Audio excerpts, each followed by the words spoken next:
We've seen this case many times. Person Reuven steals my money bag on Shabbos. So Chayiv should I will say now normally again. Now what's the halacha? So Reuven steals my purse on Shabbos. Then what does he do? Now obviously he picks it up and then he leaves my house. There's two things that are happening over here. What are the two things? Number one, theft. Number two, Chilul Shabbos is transfer. Remember, for Chilul Shabbos, you chayiv misa. But the halacha over here is he's chayiv for both things. Why? Because there's no simultaneity. Why is no simultaneity? When does the theft occur? When he picks it up. When does the Chilul Shabbos occur? Only when he picks it out of my business. Because there's no simultaneity, there's no killing the Dravinine, and therefore halacha l'maisa is chayiv for both. The Gemara says, but if you drag the money bag out, right? If you dragged it out, so that, remember, you're only chayiv for Geneva when you lift the object or move it into a different domain. In this case, there will be simultaneity because he's dragging it. Therefore, at the moment that it crosses my threshold into the Shusarabim, both theft and Chilul Shabbos occur together. Shari Isri Geneva is the skila ba'il ka'echad. And the boss says, the Gemara says over here, what do you see from here? You see from here that Allah Almighty again, right there is the Shadinu Binara. And ultimately, again, Rashi says over there, the 5 lines on the bottom, the Shadinu Binara the lesson.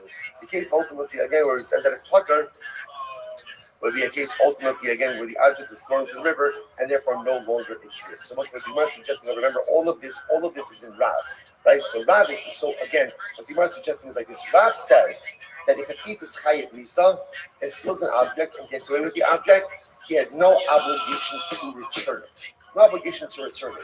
Now, Rava and everyone else is incredulous about it. It doesn't make any sense. And now, what's Rav's logic? Rav's logic is killing the Rabbi. Since as a thief, you're liable to death, therefore you are exempt from any other monetary liability, even if that object is mamish sitting in your hand. Rava and everyone else is like, I understand that the object is destroyed, the object is lost, the object is broken, there's no obligation to make restitution. But if the thief is literally holding the object in his hand, of course he has to give it back. So that's the ongoing machlokas. It's Rava, ignibu leit defused maktar. So this is this. Rava, remember, Rava was going to argue on Rav, and Rava had goats stolen from him. Right? It's repetition. Someone tunneled into his pen and stole the goats. What happened? Then the thief had a change of heart, and the thief wanted to give it back. But Lo Kablinu, Rava would not accept it back. Why? Amar, since Rav said his piece, Rav said his piece. Now let's remember again. Now Rava argued on Rav. But Rava said, since Rav said, so when a thief steals something, he's not obligated to go ahead and return it. This was Rav's statement, and even though I disagree with it, I accepted halacha l'maisa. Incredible story. So much to say about that, but for a different time. What I just want to point out is halacha l'maisa, though. Just to be clear, we don't paskin like we paskin like Rav, but only when the object is no longer in existence. So if a thief goes ahead and tunnels in, steals an object, and gets away, so halacha l'maisa again is going to be liable. But now technically speaking, obviously you can't kill it after the fact, right? But l'maisa again. If the object is no longer in existence, the thief is not obligated to make financial restitution. But if Reuben came in, stole my object, gets out, and then we find the object. If the object is still in existence, halacha l'maisa, we don't pass like Rav, we pass like Rava, and halacha l'maisa, the object itself has to be returned. Incredible. All right, let's go. So the pasuk says that the homeowner, right, is not chayiv for killing the thief. If the sun, literally again, if the sun is shining. I don't understand. The chi hashemesh alav bilvad zarcha is the sun only shining on it. What's the meaning of the pasuk? Ella in bar lecha davar kishemesh she'ilo shalom uncha hargei. Rather, what it means is like this: if you know with absolute certainty that the thief is there, if it's as clear as the sun that the thief is there to kill you, kill him first. Then lav, but if you're not absolutely certain, I'll target you. Don't kill him. Now listen, now watch this. That's Brisa 1. Brisa 2, Tanya Idach. In Zarcha Shemesh Alav, Damin. V'chi Hashemesh Alav Dovad Zarcha, Ela. In Bar Lecha Kishemesh Yish L'Shalom Imach. Right, then the second verse says like this. If it is as clear as the sun that the guy loves you and is not going to kill you, then don't kill him. But if it's not as clear as the sun, Hargei, kill him. The Bible said, the Gemara says, Kasha Stama Stama. Now, you see what just happened over here? These are two dramatically different brises. Listen, brise number one essentially says like this: the only way you're allowed to kill someone is if what? Is if it is as clear as the sun that they are going to kill you. But if it is not as clear as the sun they're going to kill you, you can't kill them. According to the second brisa, only if it is clear as the sun that the guy is not going to kill you, then you can't kill him. But if there's any suffix, you can kill him first. And it's like, those are two pretty dramatic different brises. So what do you do with this? No kasha. On the days, I'll say this. On the days, we are great. On the days, 10 minutes to go. On the days, kan ba'aval ben, kan ben ala. Wow. I must listen to this. Everything depends on who the is. Right? One is talking about a father who steals from his son. It was when a father steals from his son, it's absolutely certain father will never kill his son. So if the son, now again, father might steal from his son, apparently, right? But the father is never going to kill his son. So if the son discovers, he wakes up, and his father's in his house, totally in stealing stuff, the son is not allowed to kill his father. Because the son knows that a father will never take the life of his son. He may steal from his son. See, what you see from here is, parents sometimes do mistreat their children. Right? After all, you see over here that you have a case of it. You can't say that father won't steal from his son because apparently it does happen. So sometimes parents knowingly or unknowingly will mistreat their children. What we can count on is that when a father kills his child, a father will never kill his child. On the other hand, if a son breaks into his father's house, not so punishment. Not so punishment. Sometimes a son can kill a father.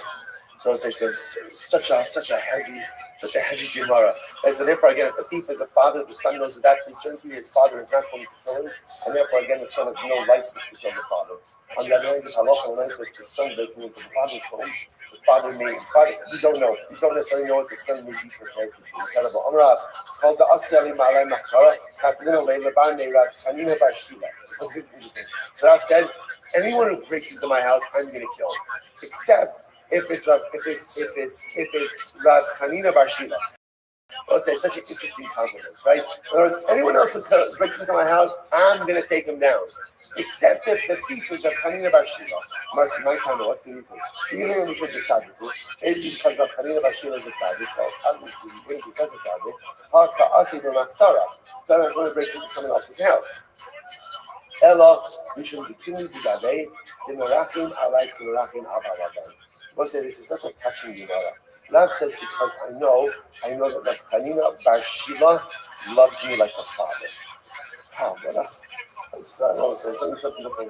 Rav Chanina Bar Shila loves me like a father, so I know that even if he were to break into my home, I know that halacha l'maisa, he would not go ahead and take my life. So what you also see from here is apparently there could be other relationships outside of an actual father-child relationship where someone loves you like a father. There's nothing like a father's love. So the father's love is unique, a parent's love is unique. But apparently in life, there are other people who could love me with that unconditional, non-judgmental love, like a father loves his son. Incredible. Incredible. So much to say about this, but I'm going to lose my job if I don't drive it. So turn around on. So Damim Lo, they before being the Shabbos.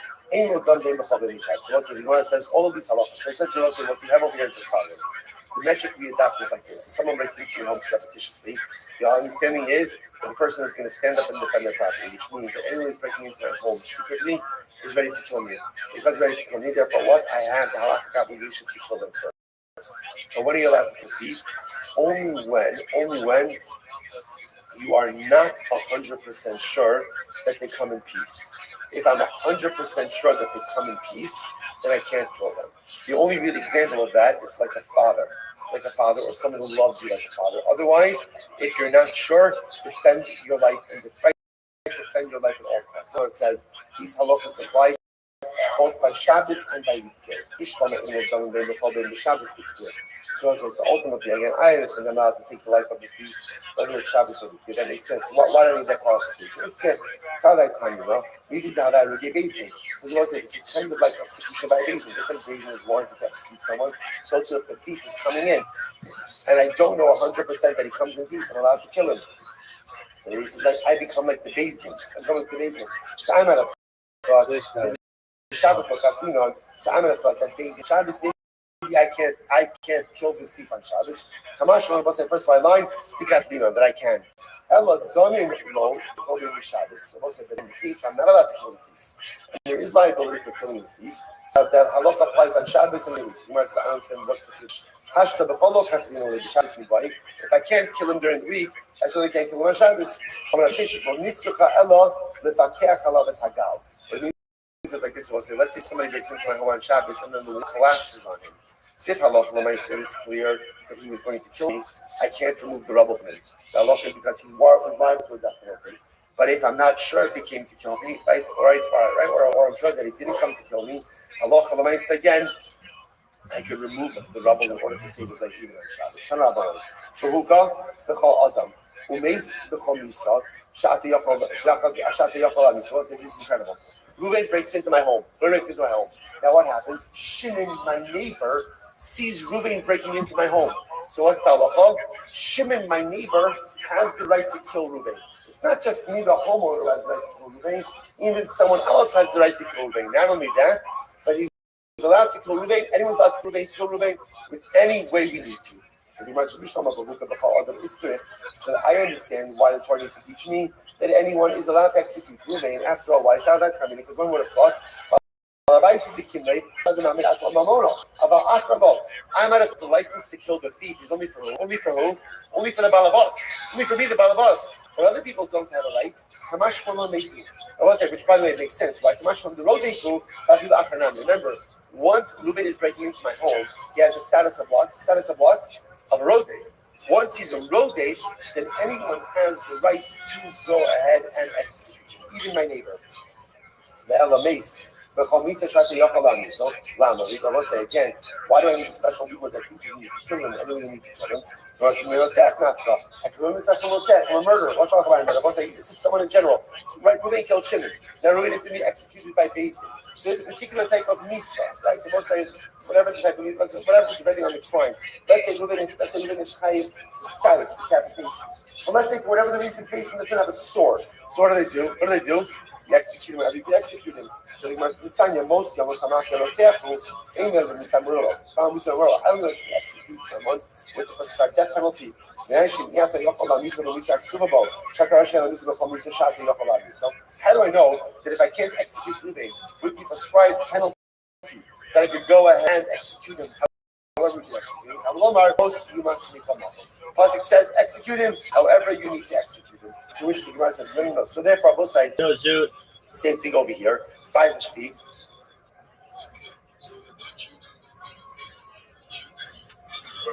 Dude, I'm about to show myself in this space.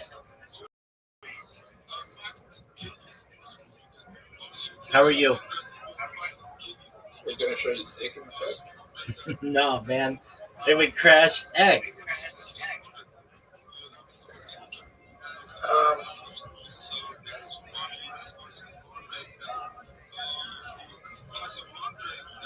How are you, big dog?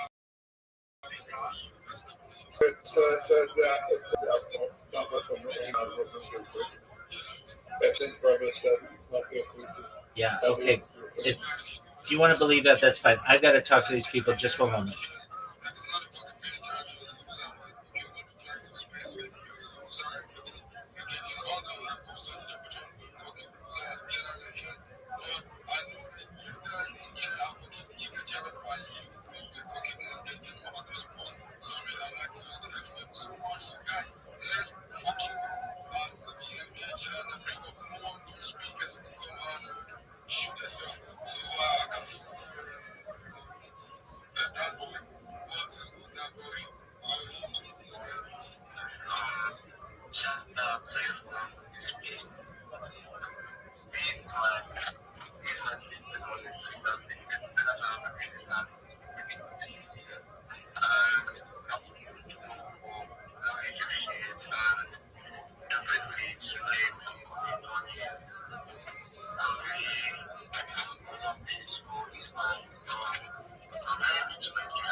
Every day is a holiday, every meal is a feast. Thank you for the opportunity to be here. Apologies if you've heard this before. If you don't know who I am, you will. I'm Rabbi Rothschild. I stream my life 24 hours a day, 7 days a week, 365 days a year for world peace. I've been doing so for more than 4 years. My streams go back to the pandemic. We've seen the death of a queen, the birth of AI, the coronation of a king, and everything in between. This is a real life Truman Show, a real life Big Brother. This is a timeline and a time capsule of human achievement. In the 1990s, Bill Gates coined the phrase content is king, and I'm king of the internet. This is the biggest event in global history, and here's why. In 2018, The Economist magazine stated that data had over petroleum as Earth's number one resource, and I have more data archived on the internet than any person ever, which is making me an extremely influential individual. I'm going viral. I want to make you, your friends, all financially independent if you're not. I want to ensure that you have generational wealth if you don't already, and I want you to be able to start charities and philanthropic organizations of your own. I'm unlike any influencer you will ever meet.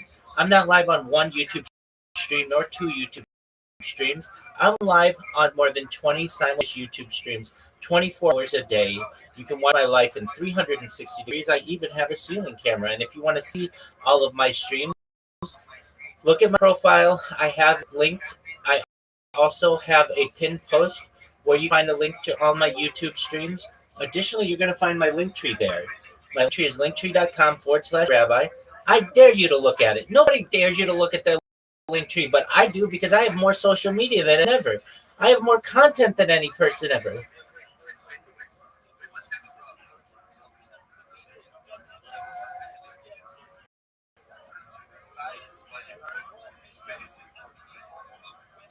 100% I'm streaming live. I would do it no other way. You can find in my pinned post my Discord. It's discord.me/rabbi. I'm live there 24 hours a day to help you with anything that you need. In addition to streaming my life for world peace and making you rich, I want to help end world hunger through the use of technology such as agricultural drones, floating greenhouses, saltwater greenhouses, hydroponics, vertical farming, cloud seeding. I want to help end world thirst. I'm sponsored by a cryptocurrency that's worth over $100 million. And one of the things that we do is we build wells and water towers in developing nations such as Nigeria for the benefit of the less fortunate. Additionally, I'm an advocate for the Life Straw program and most importantly, desalination technology where we pump earth seawater onto land to make it drinkable. If you're a reply guy, if you're a shiller, if you're a raider, if you're in Web3, you have a project and you want a coach, a mentor, a friend, all for free, please join my Discord, connect with me, send me a follow. I will follow you back. Send me a DM. I will DM you back. I have a proven track record of success in everything that I do, and I want to make your project more successful than you could ever dream. Most of all, though, I want you to know that I'm here to support you both personally and professionally. I'm here to be a positive person for life. I'm here to have an optimistic view on the future. And most importantly, I want to give people hope. And with that, I sincerely want you to know how much I appreciate the opportunity to share.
Thank you so much for your kind words. They mean the world to me. Yes, yes. That man, Rabbi, is absolutely excellent. He's absolutely really fluent and consistent, and that is absolutely fucking it. That is crazy. And the fact that he's even streaming on Steam X, oh, that is fucking brilliant, guys. That is screaming brilliant, guys. That is screaming grinding machine. That is GM, guys. Grinding fucking machine. So, guys, you know the fucking vibe. So, you engage in all the posts on the memo drop. And, guys, please make sure you do that. To comment, like, retweet, and bookmark. It's offer for you. Marking a post is actually equivalent to 5 likes. So, make sure you do that. You know, you're gonna see your network, hit your network. So, make sure you connect with Rabbi. So, you can absolutely fucking build your network and give you what you are asking for. So, guys, let's fucking get to and you know, it's absolutely coming to so sad that it's coming to the end of the space. Guys, I actually want to do this all night, but guys, we have to take off the shoes. We get to that is absolutely the vibe. So, guys, make sure you engage all the fucking posts they see. I'm fucking engaging right now on the robots. Do you have anything to say to Rabbi? Because he's out there dealing with so much right now. And what is this? Yeah, well, actually, Rabbi is my man. Rabbi is one of the guys I really respected. This guy has been going around 247 working his ass out. The way you're doing, I don't know if I can do that. I would really love it because I know I can't. But anyways, guys, thank you so much, Rabbi, for joining up also to come and chill for the new days. You know, guys, yeah. Almost every day we tend to have like 2 or 3 new guys onboarding. So that's to tell you, a lot of people are being here, and I believe once they are connected, a lot of them will have to go and have this LinkedIn with you. And I guess 2 or 3 of them have also went to you, but like Daigo and the rest, we really appreciate you and we really love you. Please don't relate to your activities. We want to be seeing you always in our place. Thank you so much. The three profits here, I don't know whether he's just chilling around or he can come on board as a professor. Once professor is here, even if the house is surrounding no professor, need to say something. Where is Yes, yes, yes. You know the vibe. And Professor, because for the long come up and speak to us, give us that lecture. You know, as it was, I'm so sad that that is going to take a long time because we actually in this space by 1 a.m. Guys, 1 a.m. WAT actually there. I don't know what time it is. She plays whatever time it is. The next, I think that's 8 minutes or 7. So let me my head can move back in that. I have to suffocation because I have to play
Yes, yes. Actually, coming to help me, so I think it's just for this spirit of honest for the word God will show it every day.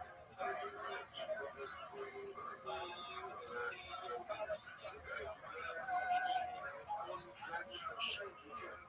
That is my translation from GM. And then blind population to blind population community.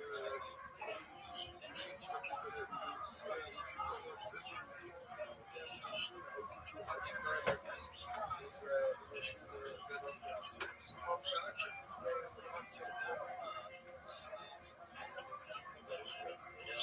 so one last thing. So guys, never give up.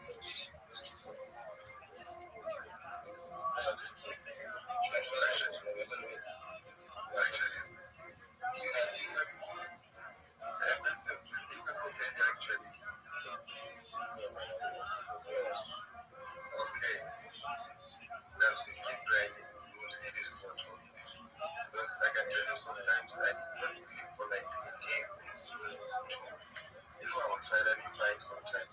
But he can, if you ask Rabbi, he can tell you a lot more story about that. I mean, Rabbi is sleeping for maybe 20-30 minutes a day. I don't know. Yeah, that guy is working. Yeah. And I believe Prof is here to say hello to us. And okay, anyways, thank you so much, guys, for giving us this wonderful love and for showing up to listen to us, to give us some feedback and all to everything. And the love here is massive, and we cannot stop doing this just because of everybody here and ourselves. And I believe even if it means you do not hear something that is relevant to you, the person next to you must have heard something relevant. And all of us here are here to give some feedback or let's help. If you know you are way too big doing this stuff, come and join us with us so as to give them the little they wanted. That is how we can grow. And let me tell you, whenever you do something like this, you rise by lifting others. That is our motto, and that is what we believe in, and that is how we're going to do it. Each and every one of us must definitely grow together with us. We're going to catch our hands together and fly to the moon. That is what the initial one when I joined crypto, that not confused me. I saw working. Guys, what is working here? And funny enough, I don't even know the meaning, and I was like, what's the right working? All of a sudden, someone just like me was going to make it. I said, I need to keep it. All right. Thank you so much for giving me this opportunity to add that as well for the guy. Anybody that has anything to share or to that the next 1 minute, guys, the time is always open. But before then, to thank biggest host today, has been doing incredibly well, and also the research lab for giving us shout outs and everything. So I had somebody is talking with us. Okay.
Shout out to those guys.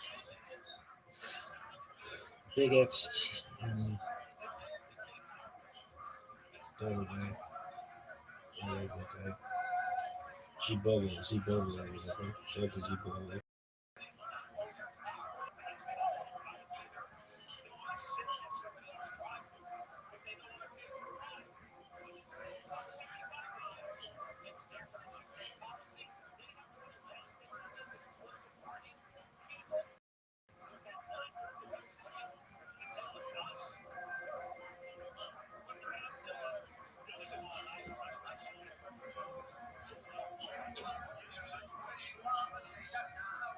Notifications.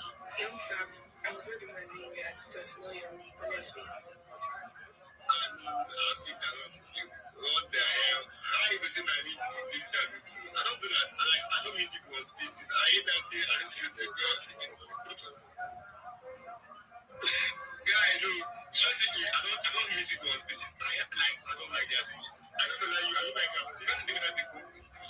Like there's one lady I know on spaces. They told me that for vibes last 2 weeks. Yeah. That's what I want to talk about. They want to get they vibes on space. They come. I should just say, she just say something. They come with her. And they remove her from space. There, but I'm like, yeah, like exactly. Almost like they need to get.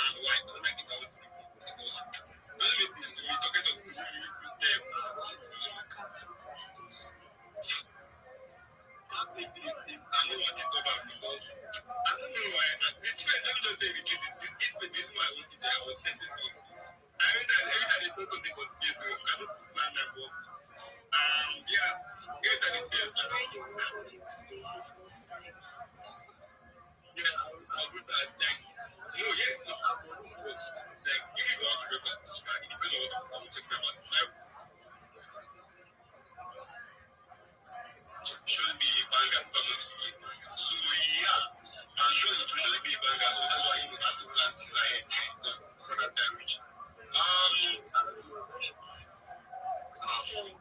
Before passing the mic to Rabbi and Ramsey, yeah, concerning the educative space, that was the business right. Thank you. Concerning that, I'll be listing the space on Thursday. I'll be dropping the link. As I said, you guys should put on my notifications so that when I make a post and I drop the link, you guys can set your reminders. Thank you. So I'll pass the mic back to Rabbi.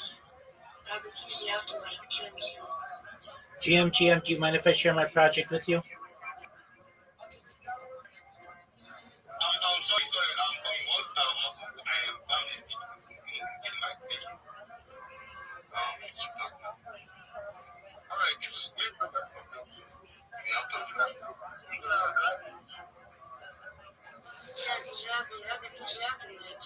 Excellent. Thank you so much for the opportunity.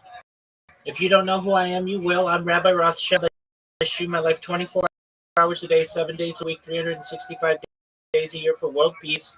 I've been doing so for more than 4 years. My streams go back to the pandemic. We've seen the death of a queen, the birth of AI, the coronation of a king, and everything in between. This real-life Truman Show, a real-life brother. This is a timeline and a of human achievement. Bill Gates coined the phrase content, and I'm making it true today. The internet. This is the biggest in global history, and here's why. In 2018, The Economist magazine stated that data had overtaken petroleum as Earth's #1 resource, and I have more data archived than anyone ever, which is making a very influential person. I'm going viral, and when I want to make you, your friends, your family, all financially independent if you're not already. I want to ensure that you have generational wealth if you don't already, and I want you to be able to start charities and philanthropic organizations. I'm unlike any influencer you're ever going to meet. I'm not live on one YouTube stream nor two. I'm live on 20 YouTube streams simultaneously, 24 hours a day. You can watch my life in 360 degrees. I even have a ceiling camera. And if you want to see all of my streams, you can go to my profile. I have a link there. I also have a link in my pin post. Additionally, in that pin post, you're going to see a link to my link tree, I dare you to look at my link tree. Nobody dares you to look at that link tree, but I do because I have more social media than any person ever. Additionally, you're going to find a link to my Discord there, which is discord.me/rabbi. In addition to streaming my life for world peace and wanting to make you all rich, you should know that I want to help end world hunger through the use of technology such as agricultural drones, floating greenhouses, saltwater greenhouses, hydroponics, vertical farming, cloud seeding. I want to help end world thirst. I'm sponsored by a cryptocurrency that's worth about $100 million. And one of the things that we do is we build wells and water towers in developing nations such as Syria for the benefit of the less fortunate. Additionally, I'm an advocate for the LifeStraw program and most importantly, desalination technology, where we pump earth seawater onto land to make it drinkable. If you're a reply guy, if you're a Web3 marketer, if you're a shiller, you're a raider, and you want a coach, a friend, all for free, please send me a follow. I will follow you back. Send me a DM. I will DM you immediately as soon as I can. I'm here to be. I want to see you succeed, and most of all, I want you to know that I'm here to support you all, both personally and professionally. I'm here to be a positive person in your life. I'm here to have an optimistic view on the future, and most of all, I want you to know that I want to give people hope. And with that, I sincerely want to thank you for the opportunity to share. Boom. Okay, so Rabbi Restream, thank you for that. Thank you for that. Sorry, who was speaking first? Sorry, are you there? No, go ahead, go ahead. Okay. Shout out to you, Rabbi. It's nice to see for the second time seeing you on my space, talking about your project, what you're building, stuff. Well, shout out to you. You're doing a nice job, right? Yeah, like, I do love your energy. Your energy is top notch, bro. Like, thanks for coming. Like, shout out to you, bro. Shout out to you for what you're building, and I wish you the best on what you're building. Yeah, that's all I have to say. Internet, you have the mic. Can you invite on with this mistake? Thank you. Okay, sorry, I've just been logged out. I've been logged out of X. So guys, yeah, do want to connect with Rabbi and ask for thumbs in the afternoon. Please, if I'm not able to let me know.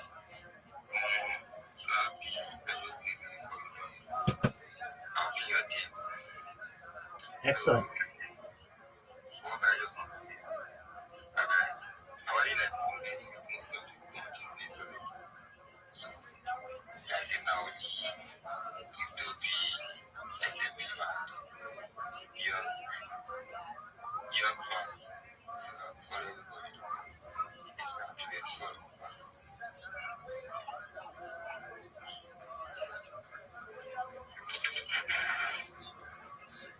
Thumbs, is that what you wanted to say?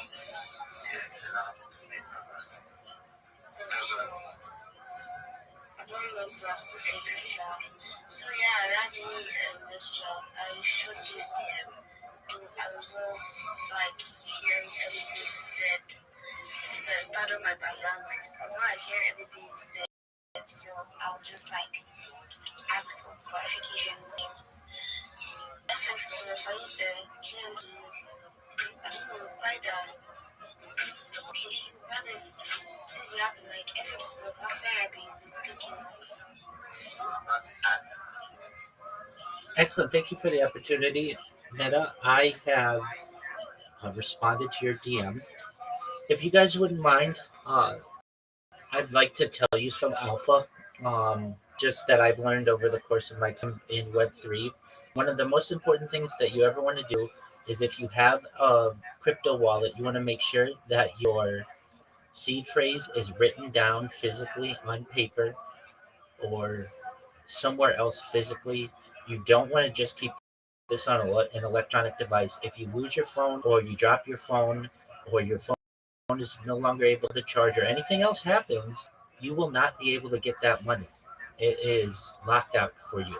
So it's a key opportunity when you create your wallet. You want to make sure that you write down that seed phrase. Additionally, you never want to share that seed phrase with anyone, especially people online, especially people IRL. You want to keep that seeds if you can in some place that's very safe. A safe is great. A fireproof box is great. If you have the opportunity, you want to make sure that that is in a very safe place. You know where it is.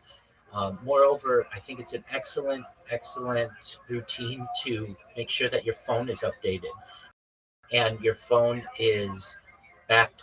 If you have the opportunity, back up your phone regularly. If you haven't done it in a long time, many of us haven't, back it up and save the backup to the cloud so that if somebody were to steal your phone when you're on the bus or you accidentally drop the phone on the concrete or on the ground and it breaks, you can get and restore all of your old files, all of your old data. It's heartbreaking to hear of people who don't follow these practices and to find out that their entire livelihoods are no longer accessible to them because someone stole their phone on the bus or they dropped their phone and it cracked the screen and it no longer works and they can't repair it. So please, while your phones, all your devices are currently working, make sure to back up your phone and have access to that backup somewhere in the cloud. Thank you for letting me contribute. Welcome. Yeah, you're welcome, Remy. The next word, please repeat your mind to share us that option first.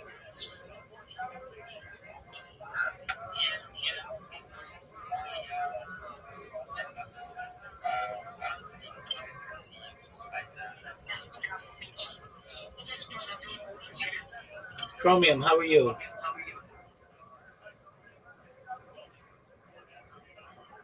guys, that's me. So yeah,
Yo, what up, Core?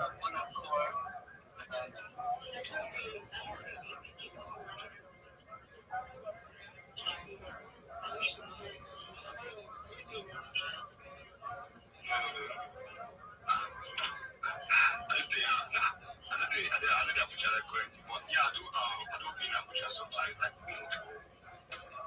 just for one of the stuff. That's what people do. Dad will ask you a question. You start to say yes or no. You don't enter the answer. I tell you, I stay in the middle of the like. Let me just say this. Don't just say you want.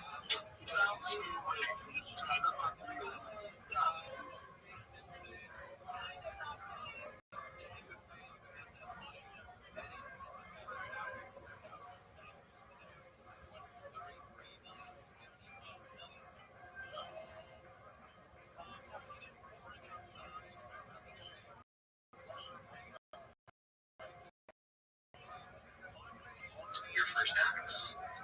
So I'm going to answer the question a little bit. We're still experimenting. We're still looking for the best possible partner. We do want to have a strong partner for on ramp and for the general. Yeah, just what I was saying. I also like to just add on to the question, like when you said more hands-on, like would you be more inclined to just take over the phone calls, or are you guys gonna have like more like a digitalized system with like a help desk? That's a really good question. I would say probably not that because there's a lot of room for issues. Not even getting scammed, but just there's a lot that can go wrong if you're having that additional layer. I think there is still going to need to be some level of understanding, but I don't know if we're going to be able to do something like that. Doesn't mean we can't be creative, like as creative stuff all the time. But it's still going to require understanding, like, okay, download an app, or go to this website, or, at least watch a YouTube video to be able to kind of understand those steps and kind of guide one by one. But it doesn't mean we can't be creative with it. So I like the idea. I love the project. That's awesome. I appreciate that. And just look what these questions are awesome, by the way. I really want everyone here to think, like, really, really, like, creatively, right? We're using that term again, but creatively on how they would want tokens that they're bullish about to join this. Because, think about it again, right? Like, this is effectively free marketing for all of the bullish tokens that you're holding this, like, terrible crypto. Like, if you could go to those teams, assuming you like cap, maybe mid cap, and say, like, hey, like, if you can pass X, Y, Z, you can apply to be these packs. If you pass, boom, you're going to get access to all the people that are using this, right? And as we scale that, it's going to be more and more and more lucrative for these really high-performing teams to want to be part of this and want to upkeep their status because they're constantly being reviewed. So I think that's a really cool thing, is when you can be at the intersection of other projects wanting to promote. That is one of the coolest places to be, because it's very expensive to show something when you're standing alone and saying, look at us, look at us. But when you're promoting others, it's much easier to get exposure to what you're providing. So just a little food for thought. But yeah, great question. Actually, listen to that. You mentioned most would say that's all honest trickle step into like this quality of understanding. What is the safety of you guys exposure?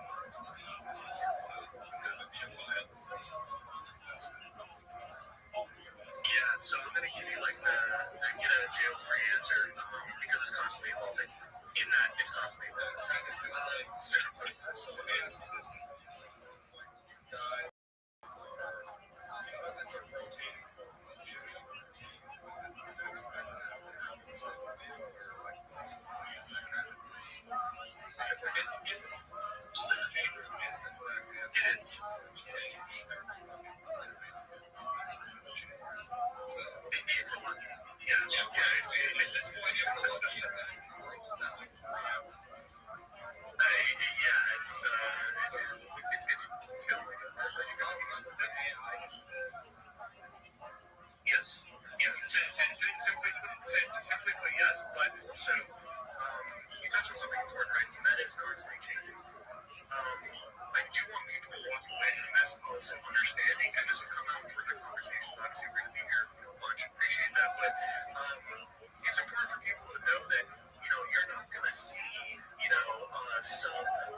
sure for your budget, it's kind of the way you utilize it.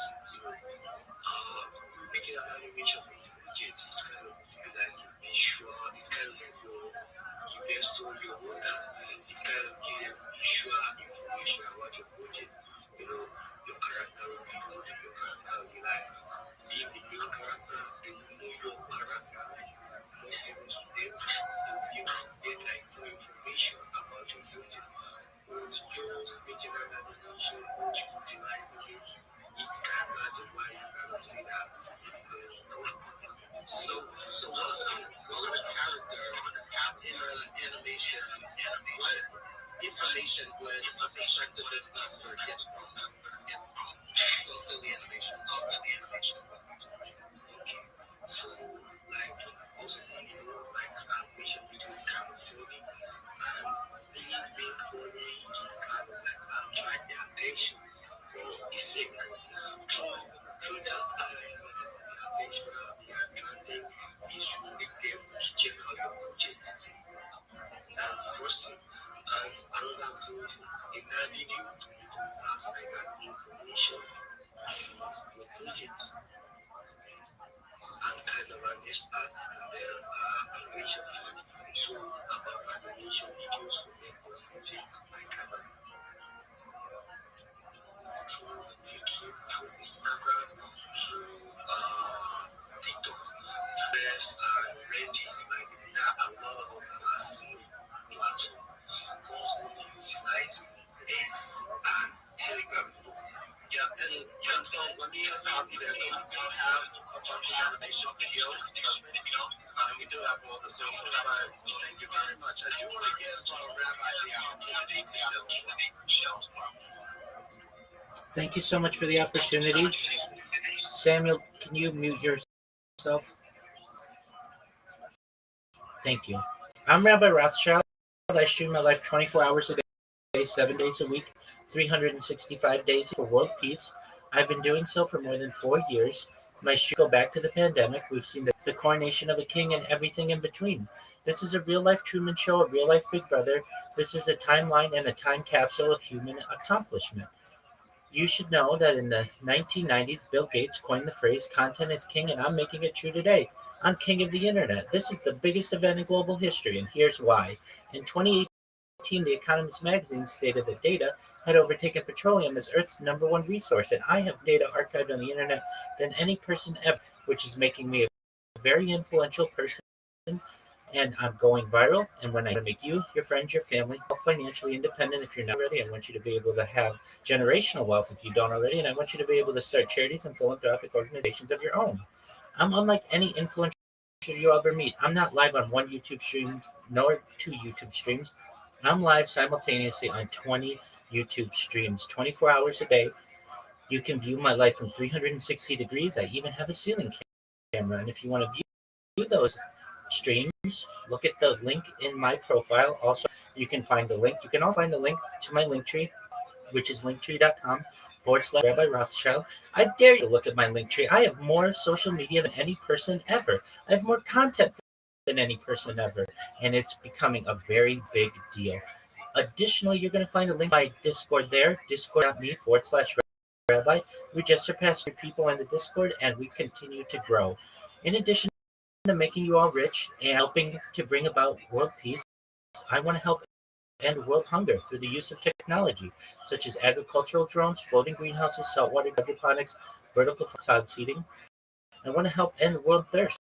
I'm sponsored by a cryptocurrency that's worth about $100. And one of the things that we do is we build wells and water towers in developing nations such as Nigeria for the benefit of the less fortunate. Additionally, I'm a kit for the Life Straw program, and most importantly, desalination technology, where we pump Earth's seawater onto land to make it drinkable. If you're a reply guy, if you have a project, if you're in crypto, if you are a shiller or a raider, and you want a mentor, a coach, a friend, all for free, please send me a DM, follow me. I will follow you back. I will respond to your messages as I can. I'm here to help you. Most of all, I want you to know I'm here to support you all. I want to support you personally and professionally. I'm here to be a positive person in your world. I'm here to have an optimistic view on the future. And most of all, I want to give people hope. And with that, I sincerely appreciate the opportunity to share.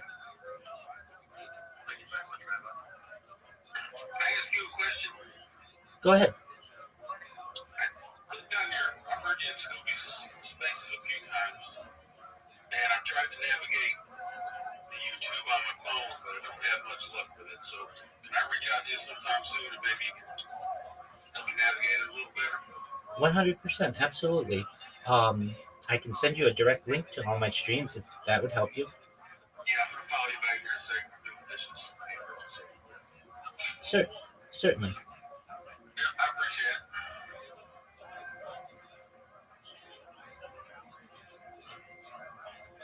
Awesome. Well, thank you again, Rabbi, for coming in and for that show and for that information as well. And I think that, Soulbreaker definitely is one of our top guys. So, taking a look at that is definitely fantastic. So thank you again for the show. Thank you for the opportunity. And Soulbreaker, it says that I can't send you a message because I'm not verified. So if you want to send me a message, I can then perhaps send you one, or just look in my pinned profile. Once I follow you back here in a moment, you did. Okay, great. Yeah, I had to set it up my name. I was getting way too many DMs. You're a popular person. I try not to be very popular. I guess is the guy. I'm on it. Got my answer right here for a second. Where are you located at? Like, you travel around or are you stationary? I am based out of Southern California. I've streamed as far north as Santa Barbara. I've streamed as south as San Diego. As far west as the Pacific Ocean. As far east as the desert and mountains. I've streamed in Beverly Hills, in Los Angeles, at Disneyland, basically everywhere in Southern California. That's pretty cool. Good deal. What got you into that? Great question. So, by trade, I'm a certified project management person. I've launched apps successfully on the App Store and Google Play, which has allowed me some financial independence. And I have additionally had major contracts with Fortune 100 companies, which during the pandemic required me to work remotely.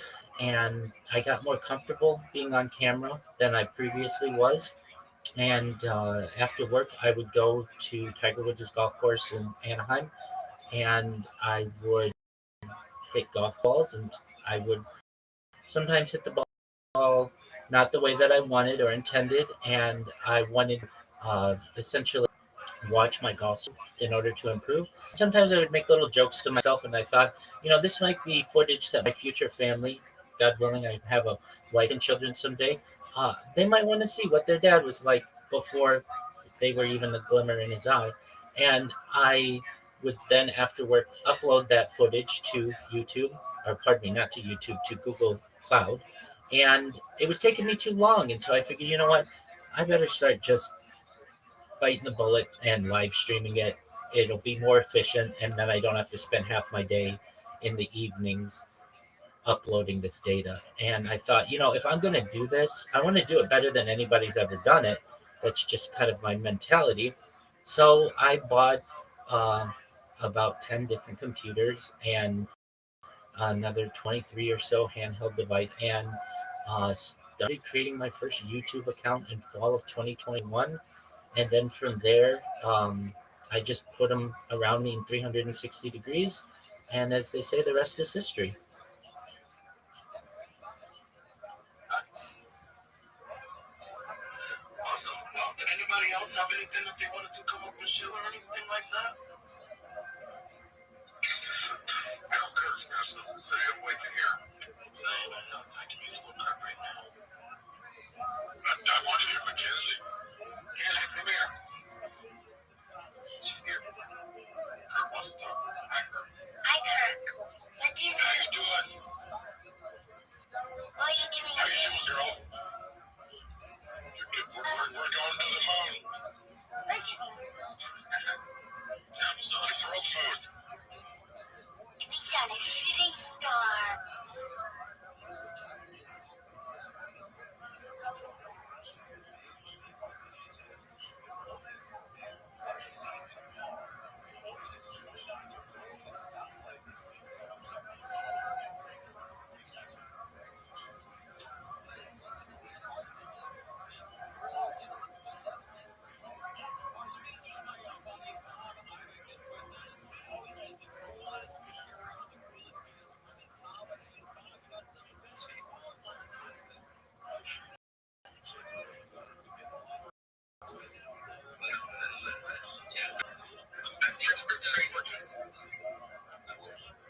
go ahead and spin this around. Let's see if I can sense any questions are. Wrap it up. Can I ask you guys a question? Yeah. So you guys have built out some pretty awesome stuff. The Discord server, I just joined it, by the way.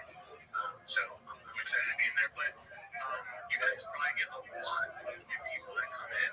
So we're kind of in the same world in that sense, which is awesome that we're working together, right?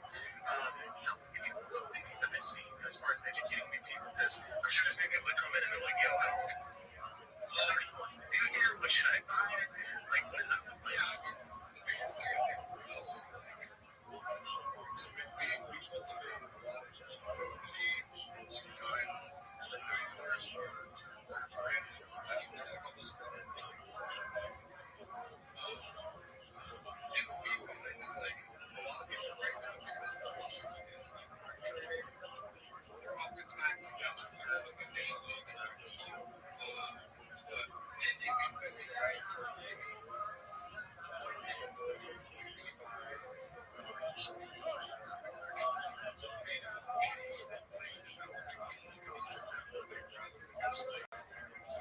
Trying to trade for the house. I know it's ironic because I'm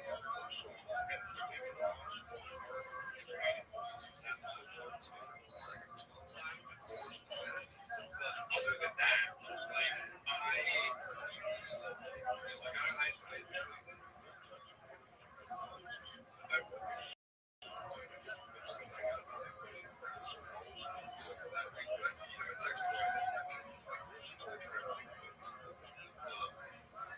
I was going to say, as far as the social plan, I mean, we talk about social plan briefly. How many?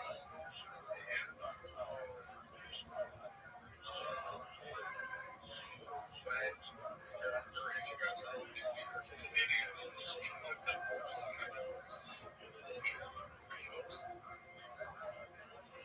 it's definitely been out of line since we kind of spoke last time. All I'll say is it is something we want to integrate. We already have kind of like the basic framework for it to be able to have the ability for people to kind of chat and socialize a little bit.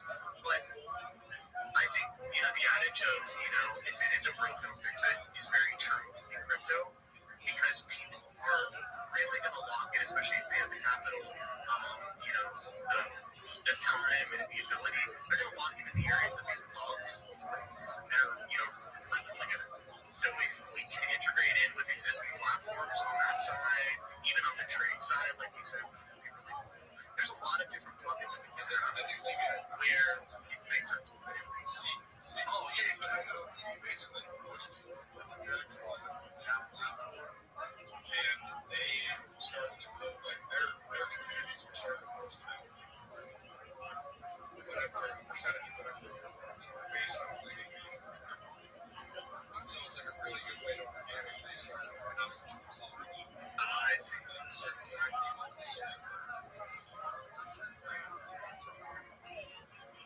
Get incentivized. I see. Yeah. Probably not too many customers there then, but in general, when it comes to social, like for example, the reason why it's top of mind too is Amy especially and myself are very close to a pretty large social platform that is about to launch, and we want to tie in, right? So it is something that like yeah, exactly. So like I think it comes back down to like why build that layer? You can build an even better layer of what your core focus is and integrate it because then you're going to get exposure to all those people that love that product if they go market with you, if they partner, if they really want to push with you. So that's kind of the approach holistically that we're taking is take the best builders out there, incrementally add in their rule sets, their utilities where it makes sense without making it too cumbersome, and then you have a much better product for the end user. So that kind of comes into having products that connect their API and so on. But again, that's where awesome devs come in to be able to integrate it and stuff and make sure it works.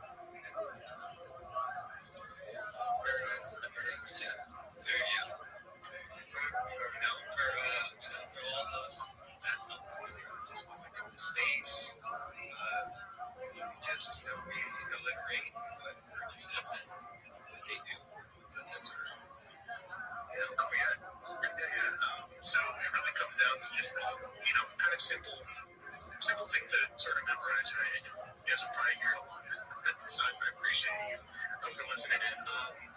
It is really going to be the platform to be able to get into verified packs of tokens. When I say packs of tokens, they're going to be groupings of specific tokens in different categories. So, mid to larger cap meme coins, chips, AI tokens, social find tokens, all the top categories that you see individual runners in, but maybe you don't know about some of those others that are lower market cap perhaps, but still, around long enough. Those are going to be what we're going to get access to be using. And what's great is it's going to be one-click investment, right? Using Sol. We're also going to allow other, integration for chains as well, to make it easier. And the last point, this is very important, is the Wolf native token. That's the token that powers the entire ecosystem. This is super important because I see a lot of projects fail at being able to explain why should I even hold this? What's the purpose of this? Okay, I can vote on something, right? Realistically, unless it's a massive token. So it really boils down to these three things, and this is what we're going to be shouting from the rooftop everywhere in interviews we all listen. Is you're getting exposure to the speculative price movement, obviously, and people getting excited, right? That's any token, so it's not really special. The other two are, though, you're going to be able to get exposure to the fees that are generated when the packs were traded. Those fees are going to be used to buy back the tokens, so spot buys. And then this is a really cool one. Every single pack is going to include exposure to Wolf. So every single pack is going to include a spot buy of Wolf. So if you understand that should equate to some pretty nice buy pressure on Wolf. Obviously, volume dependent, right? You can have the best ideas, volume, not going to be much. So that's where you come in as a platform. This is the last place. Where you come in as a platform in being able to be a place for tokens to get exposure. Every project that's here right now, or someone that's thinking about getting in the space right now, they're here because they want the exposure of the collective. Everybody here. Same thing with any space, right? We're here, we're live streaming, whatever. They're there to get exposure for their token and hope that they can tell a convincing enough story to get people interested. That's just what it is, right? Or maybe they like the tech, or they like that. I don't know. But at the end of the day, marketing is a very important part of this equation. If you can answer that and provide that link then to your token for it to be successful over time, you have the makings of a successful system. It just needs the volume, and that comes with time, exposure, hard work, that sort of thing. So that's the long-winded answer. Yeah, with that, as you get some fish swing those of you that don't know, our whales and our team, as I said before, are 100% committed to and Burgess, and we have locked for a 5-year vesting period 57% of the coin that will we've set it up to where it won't release all at once. It will release in fractions, and that's for 5 years total vested. 57%. Who does that? Who doesn't? We didn't. Thank you guys for answering. Make sure everyone goes ahead and those words, all of them. Sure, yeah. I know we have yes. Getting louder. Yeah. Start with that.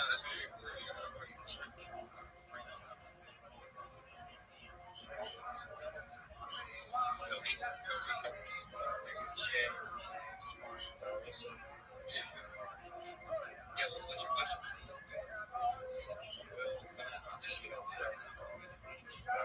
Let's say it means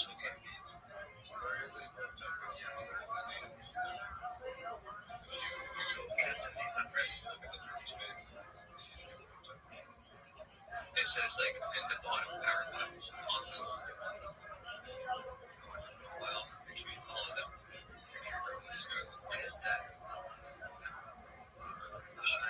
I see when calm with the hand. Yeah, let's go. Thank you. Thanks for having me on stage.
This is the worst. 10 or 20 losers.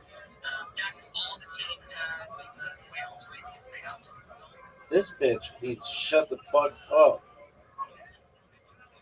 in that chat. So, it says a lot. This is the worst fucking chill I've ever heard. Hey guys, it's chill psych. We'll let this one motherfucker talk for a minute. So.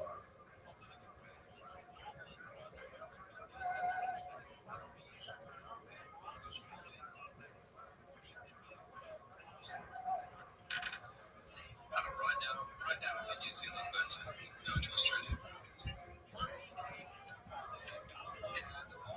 The jet lag is just foggy sometimes. Sometimes it takes a while to get back. So much. Actually, I'm traveling so much. And they still have been living in 10 years. No, I've been here for 6 years now. Yeah. Well, the thing is, we're only supposed to be here for 3 months. I think COVID happened when we got stuck here. Never been here since. Yeah, it's about time to go, to be honest. I know what you mean. Yeah, you're ready. Since family, being back to what you prefer to. You know, it's part of it, but at the same time, I know so much I can change somewhere else. Like, yeah, it's time to get back. You know what I mean? So you guys are doing the trade college. You guys are doing it. Yeah, it's really close, man. I'm just eating at the moment, so it's completely not.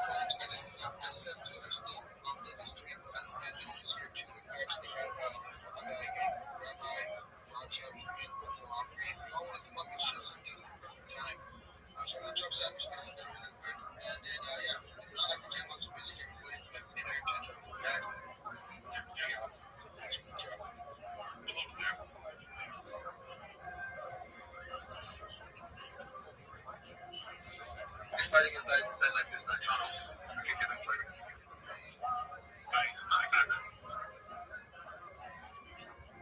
That's why I got off the bike tonight. I wish I could show my video. So sorry that crypto fight night. Yeah, no, definitely. Crypto fight night's great. Happening right now. Go ahead, everybody. Yeah, I'll go ahead. Yeah, I've got a couple guys. It's just I think I got first. You get to the show first.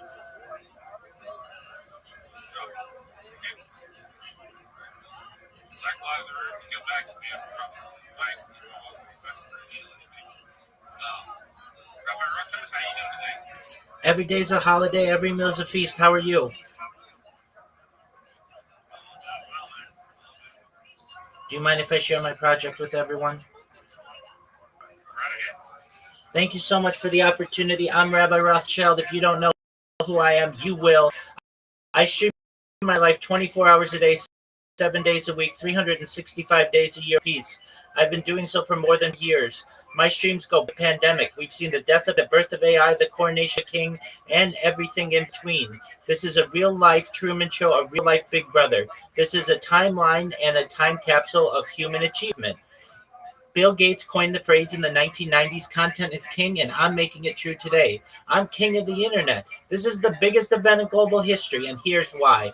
In 2018, The Economist magazine stated that data had overtaken petroleum as Earth's #1 resource, and I have more data archived on the internet than any person ever, which is making me a very influential person. I'm going viral, and when I do, I want to make you, your friends, your family, all independently wealthy. If you're not already, I want to be able to start to have generational wealth if you don't already, and I want you to be able to start charities and philanthropic organizations of your own.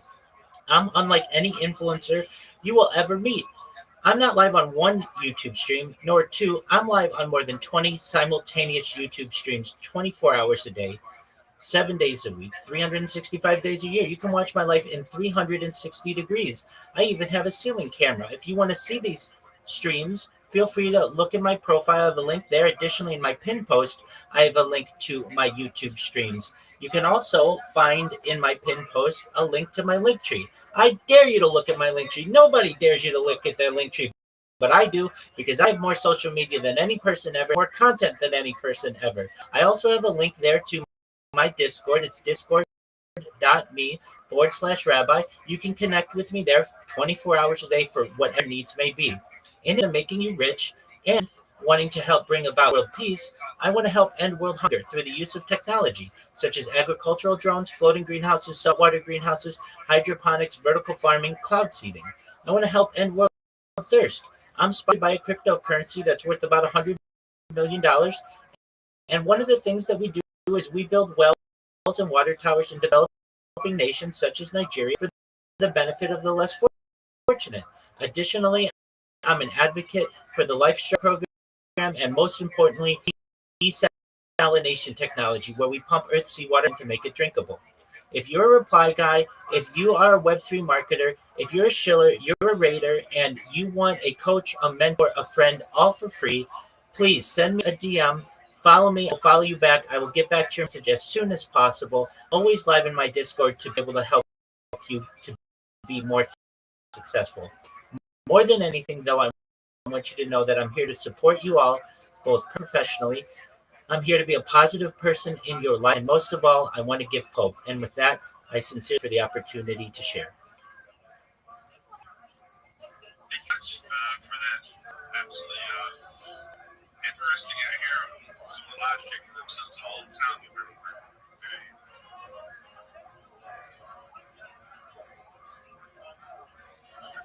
Hey, Rabbi, when you say you're live streaming, are you live streaming a space as well? And, where can we find you? Is everything on your profile? Absolutely, I'm live streaming this right now. So, yeah, if you look in my profile, the link that they allow you to put there, just click that. It's a YouTube link. There's also the same link in my pinned post. You can find it there, and you can hear yourself live on YouTube from about 20 simultaneous streams right now. You can even see this space being streamed on my ceiling cam. You could probably, if you had good enough vision, see your profile picture. Very cool. No, thanks, Rabbi. No, that's fascinating. So what gave you the idea to do the streaming in the first place? Because it's highly unusual. Absolutely, it is. Like Truman Show? What was the concept? How did you get this idea? Certainly. So, in addition to being a rabbi by trade, I am a certified project management professional. I've successfully launched apps on the App Store and Google Play with millions of downloads. And I additionally have had major six figure contracts with Fortune 100 companies. And during one of these contracts, it was during the pandemic, and my job went remote. And so I went from never being on camera to being on camera anywhere between 8 and 12 hours a day, depending on what my schedule was. And so I think that this really made me more comfortable being on camera and being in Teams meetings and Zoom meetings and all of the other ways that we had to adjust during the pandemic. And then after work, because many things in the Los Angeles area were shut down, I would go to Tiger Woods' golf course in Anaheim and hit golf balls and to improve my golf swing. So I would record it on camera and, and make adjustments, and I make some jokes to myself if I ever hook the ball or slice the ball or top the ball, whatever it be, and thought, it'd be interesting to upload these videos of my time at the driving range to my Google Drive account in case my future family, perhaps they're just in my eye, but they exist, if they may want to see what their dear old dad was like before uh, they ever met. And so I started uploading that footage every night after I play golf. And it was starting to take me a long time. I was being throttled by my ISP, and things just were inefficient through the model of video recording and then downloading it and re-uploading it. And I thought, what, this might be a better option. A better option might exist. Just live stream this and art it. It might be easier. So in the fall of 2021, I created my first YouTube account on which I would stream, and I recognized that if I wanted to do this, I want to do it better than anybody had ever done it ever. I'm comfortable on camera and thought, all right, well, different than many other people out there. I I eat, I sleep, I laugh, I like entertainment. What would be the big deal if I just never stopped the streams and just had them keep going. So very soon thereafter, I bought multiple devices and accumulated about 33 different devices, and including like 10 or so Chrome laptops. And I put the 360 degrees, and I had some cameras and many handheld devices. That's when my streaming journey started, and say the rest is history. No, that's cool. Very cool. What's do you have token connected to the live stream? Like, what's your like place in cryptocurrency? Absolutely. So I am the spokesperson for one of the OG meme coins, if you've ever heard of it. It's known as Harry Potter Obama Sonic 10 Inu. It's worth about $100 million, and I've been live streaming in their Telegram for 2 years. They sponsor me, all my merchandise, my bedding, my pillows are their NFTs. It's a wonderful community. I'm in their fantasy football league. We've been going for now since May of 2023, and we continue to go strong. It's a very strong, positive community.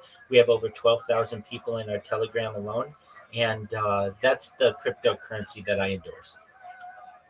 Hey, that's wonderful.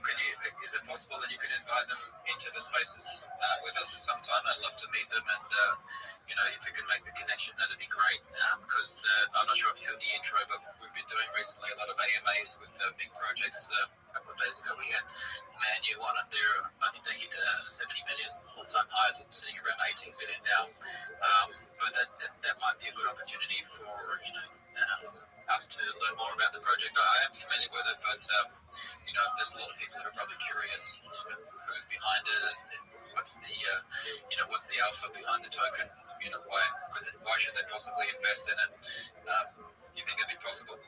Oh, absolutely. Yeah, I know the dev team, and um, I will certainly reach out to them and make them aware that there's certainly an interest, and they'd be the best people to be able to answer any of the technical questions that you may have on the coin. So yeah, I'll reach out to them, and I, I'm sure they'll get back to me, and I'll once they I'll DM you if that works for you. Be able to set up a time to be able to do an AMA for the coin, and I can arrangements. Then additionally, just to plug their coin, if you join their Telegram, it is a wild group of people. T./HPS10I. The ticker is Bitcoin. It's available on Ethereum, and site is hpos10i.com. If I may say how they found me, they heard me in spaces and they got to connect with them. Very interesting that they have basically been live streaming. At that point, it was about 2 years or so. And there I made the request, can I live stream? And they said, absolutely. So we started that. And basically, anyone in that community, if you want to reach out to me, I have a live stream into my world. And I do my best to answer any questions that they may have. So that's how I got into that community. I'm very well acquainted with many of the leadership there, and I will tag some of the devs and send them some DMs, and I will do my best to make the connection. I can't guarantee anything, of course, but I will do my part if that works. I appreciate that very much. Do they hold regular spaces for their community? Yeah, I do. So it's not unusual by any means, but yeah, we regularly have spaces in that community. Okay, cool. Yeah, well, I'll go follow the main account and put notifications on. I'd love to jump on their spaces. I'm always curious to see how communities run spaces and how they vibe together and what kind of people are affiliated. I have another question. With your live stream, what kind of demographic do you have? Like, do you have statistics on like who are your most active followers? Like, let's say on YouTube. Yeah, definitely. So it is an 18 and over demographic for which I target. So people who join my Discord, I do my best to vet them to make sure that they're at least 18 years old. Um, when you join my not because there's any necessarily nudity or anything like that, but a lot of times people come into my Discord and want to have adult conversations just about their relationships or about life, or they want to cuss, and I don't want to be a bad influence on the youth. So Really, we target people in the 18 to 35 demographic, and that is by, I would say, the largest demographic, especially on Discord.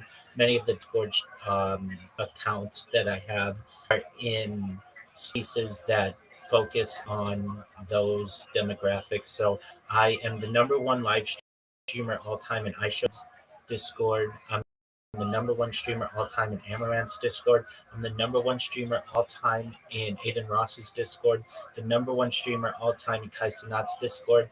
And basically, all of their demographics are 18 to 35. And that's where a lot of people find out about me. But certainly, we have a great amount of people in the 36 to 49 category. I have people who literally live alongside me 24/7. They like to have that human connection, and even on a daily basis, we have people in that somewhat older, not very old, but the second demographic that I just discussed, who come in every night. We play games together, so I like to play games, any like mini games, any kind of mini game I like to play. I also like to play some of your more popular games, the Grand Theft Autos of the world, the Fortnites of the world. And then in terms of 50 to 65, there are some people, but they're just not usually as tech savvy as the younger people who I mentioned, and usually not in Discord. But we do have some, there's no doubt about that. And usually they find out about me from YouTube. And then the 65 and above, while we do have a few, of that isn't the target of social media. So while they are limited, they do exist. So primarily, the 18 to 35 demographic is what has become my fan base. But that isn't necessarily who we target. We target basically anyone above 18 to 80. No, that's really cool. Yeah, thanks for explaining that. I shot you a follow, and yeah, I'll check out your socials, and it's absolutely fascinating what you're doing, and I wish you all the best, and I look forward to checking out the Token project, and yeah, if we can connect with them and get them on the show. I mean, it doesn't necessarily have to be an AMA. They can just drop in and say hello if they want to, and come and vibe with us, so we can go vibe with them. But no, I appreciate the connection, and thanks for coming on the show. Thank you for the opportunity, and thank you for your kind words. Much love. Is there anybody else who wants to come and talk? Van, any requests? You have Momo here. Just had a second left. Oh yeah, I had seen that. Sorry. How are you guys? It's been a great show. A lot of learning.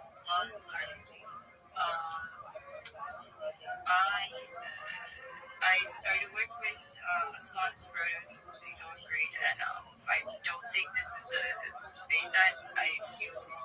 I just want to ask anyone about, like, how do you guys feel about the projects? How do you guys feel about a person leaving a project and saying, I wish you well? Not like, how do people shift from project to project? Because I feel like there's a lot of polarization going on, and I feel like there's this group of people that call themselves overlords, and they think that they have the right to call people tramps and stuff like that in front of a group chat in front of everyone. That is definitely something we should talk about. I'm extremely shocked about how people are self-professional about going about things. Like, it's just, there's a huge hatred and polarization going on right now, just because I want to choose my own route of making my own friends. Like, what the fuck is wrong with that? Yeah, that's a fairly open question without knowing the people that you're talking about. I think, if you explain your reasons for wanting to leave, and and they're not happy with it, and they take it personally. Yeah,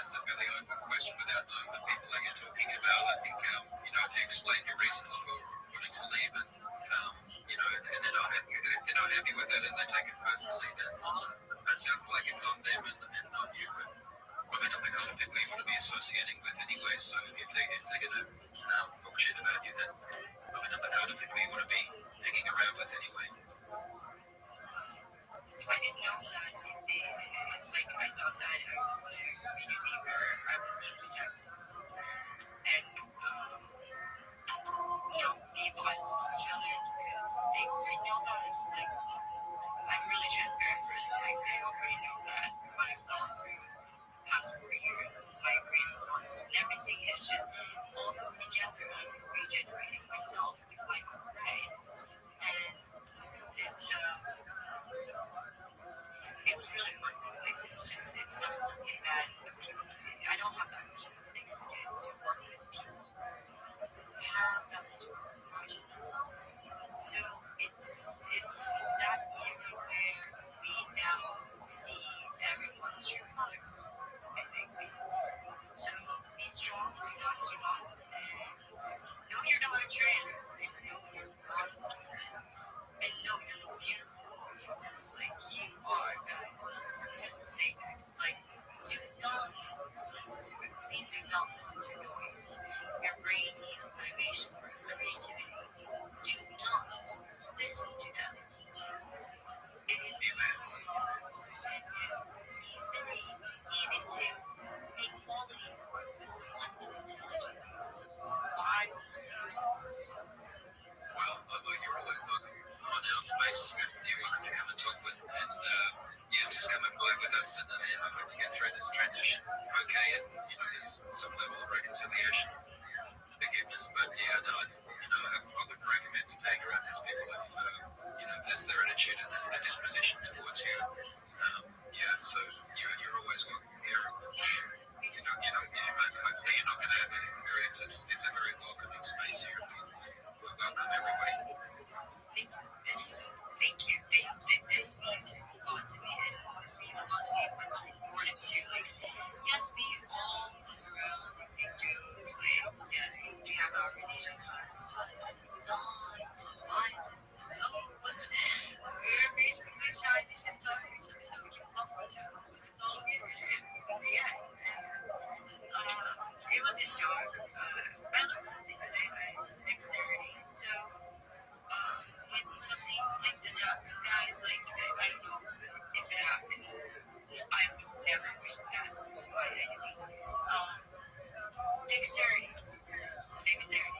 Yo.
healing plants, and you can't even say healing still. They didn't know such thing in the 21st century pharmaceutical industry as a healing herb. Like, it's mind-blowing. So, yeah, that is a rabbit hole where we can look and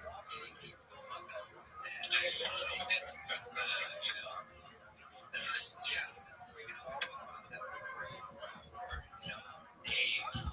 Infinitely, yeah, there's a lot of people that got projects and, government things that they've done, all kinds of things. That being said, the issues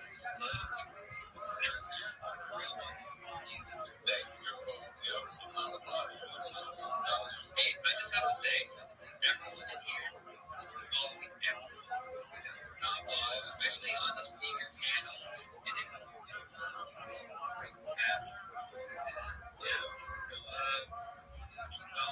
let's keep those cooking.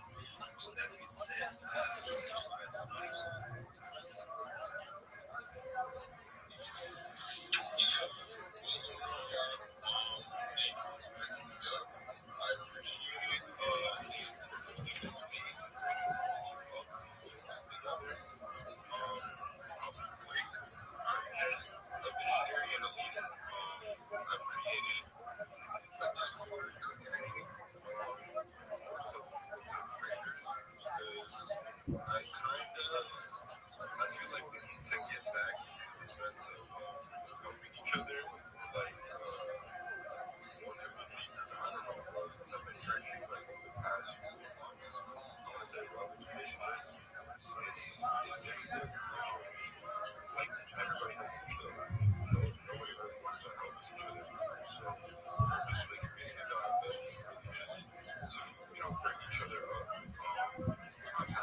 right? So I don't need to have my friends' wallets or any of that to like know what coins are good.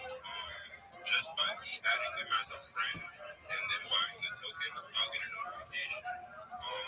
Or even like them calling the token. There's an option on the platform for you to call a token. Even with them doing that, bro, I could be outside, like or at the gym, and I'll get a notification, straight to Telegram or Discord, and it's like, oh shit, it saves me so much time doing things the hard way or doing things how I used to do it versus how I'm doing it now. Like I feel like I never miss out on a play. But yeah, you guys should tap in with very good platform. Developers are transparent. I mean, they're responsive as well too. One thing that I hated was that I never really got a direct answer from Axiom. I mean, I would, but once they started getting popular, they got Hollywood. And I mean, that's typically what happens with those guys.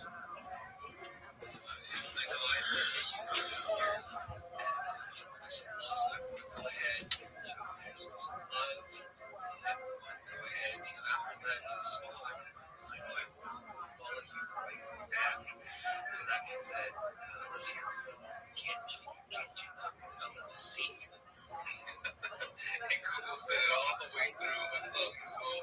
What's up, Magic? It's good to be up here with you guys. How you guys doing tonight? Chilling, bro. Chilling. Look at that 484 listeners, man. Everybody give some mad applause to these guys. It's not easy holding these kind of space. No, man, I just wanted to come up here and just tell everybody that I really am very humble to see so many people who are still grinding even in these market conditions. I just wanted to tell everybody don't lose hope because in these times, I know a lot of people get depressed. It's the holiday season. Just keep building, guys, whatever projects you're in. But I do want to show a project that I am helping out. It's called Reckless, and the guy running it's called Lex. He's down here in the speaker round. He's trying to come up here. He comes from one of those cycles like I did back in 2021, trying to build a community. And I think these kind of spaces allow people to actually communicate what they're really trying to build, small, medium, or big. It doesn't matter as long as you show up every day. For those who don't know who I am, my name is Charles from Dallas, Texas. I am known as Mr. Kiki, the personality behind the DFP. I'm with the Kid Wall team. I have been on the Bartless team. Of course, on the Dev team. And I'm just a community builder, man. And I like to just connect and network. That's what I really love about this space, man. Because these spaces, believe it or not, guys, are very, very valuable in building what you guys are trying to build on Web3. So, yeah, man, Kubo Magic. I just wanted to leave some positive vibes for all your listeners, man. And just tell everybody here, just keep fucking grinding, guys. Good days, bad days, you gotta show up. Appreciate you, because you know what, you never know who you're going to connect with. So that means that we do have a Discord. It's called Next F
back to back, and I said, fuck this, you know what, I'm just going to do it myself and try to do it the right way.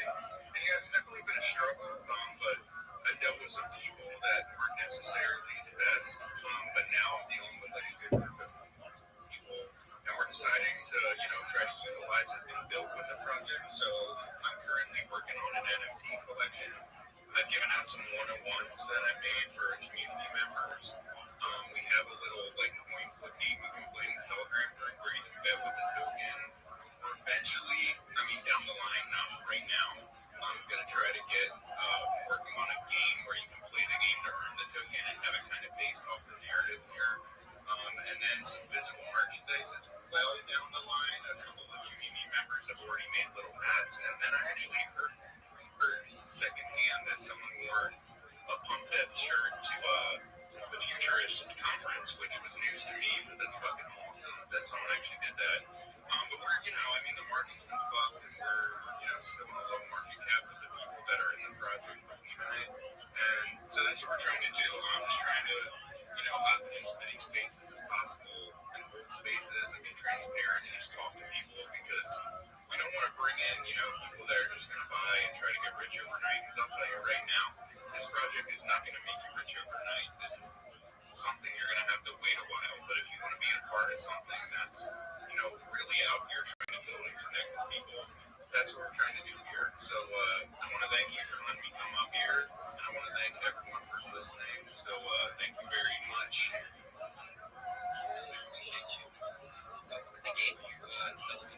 So I'm currently developing the games. I don't know if you know Ledgecraft Studios, but I got in touch with them a little bit. And obviously we want our market cap to grow before we even, you know, we're not going to just roll everything out at the same time when we're at like a low market cap. But I talked to him about, you know, having him help me make a game. And my idea is to have a little like Pump Death Reaper guy character we kind of came with, and that's going to be part of the NFT lines as well, the Road Reapers. But I kind of want to make a game with him in like a World War I trench to be like, you know, the trenches of punk on and kind of like slang, like some sort of rough soldier thing. It's a very loose idea.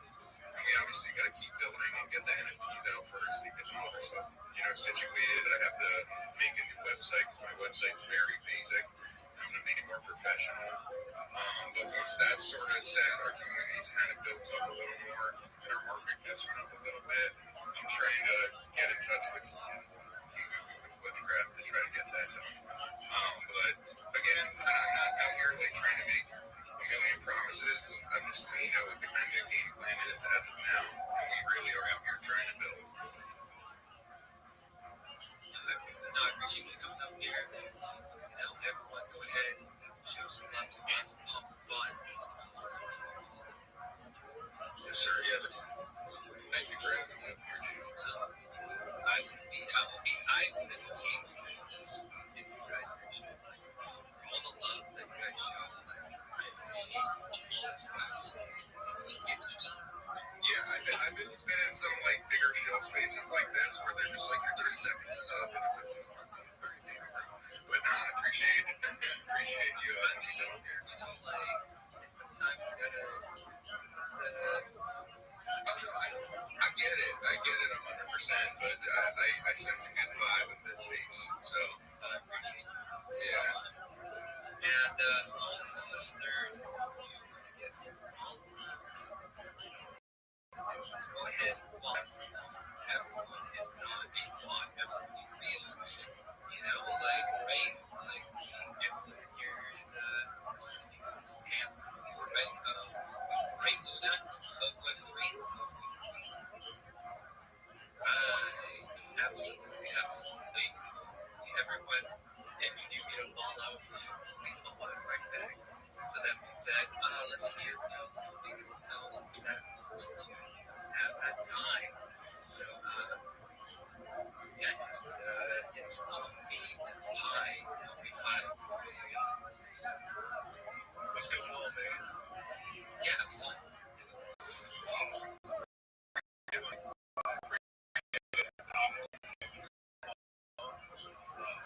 got a little absolutely.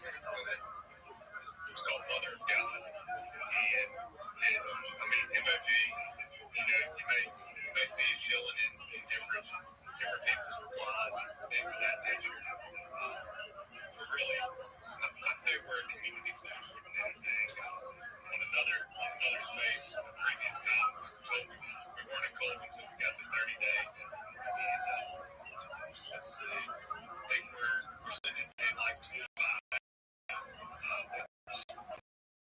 caps at 87,000.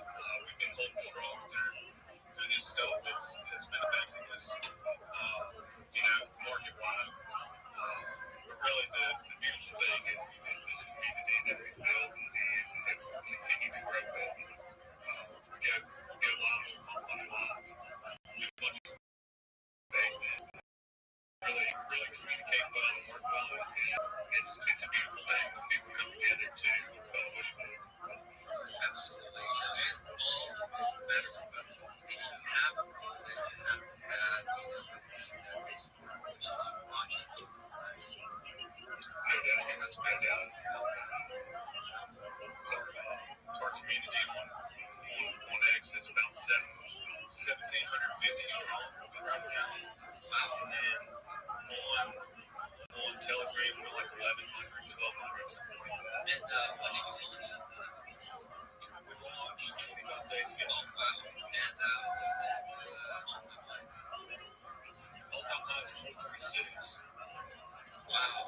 It was okay. It wasn't sitting at We're sitting at 87 right now, and it bounces between like 80 and 130. Maybe a week now. Just kind of ups and downs. So London's really holding a lot of good projects back. And I think once we see that shift in the market, the money's going to flow back to the community. Is what I'm thinking. We've got some catalysts in the works right now coming up. Some nice moves planned. And I think now would be a great time for anybody looking to join a community to be a part of something. We welcome everybody with open arms and really just work together to make something special happen. yourself everyone. Go ahead. Yes, sir. You have anything else? Is there anything like, sharing with the listeners, like,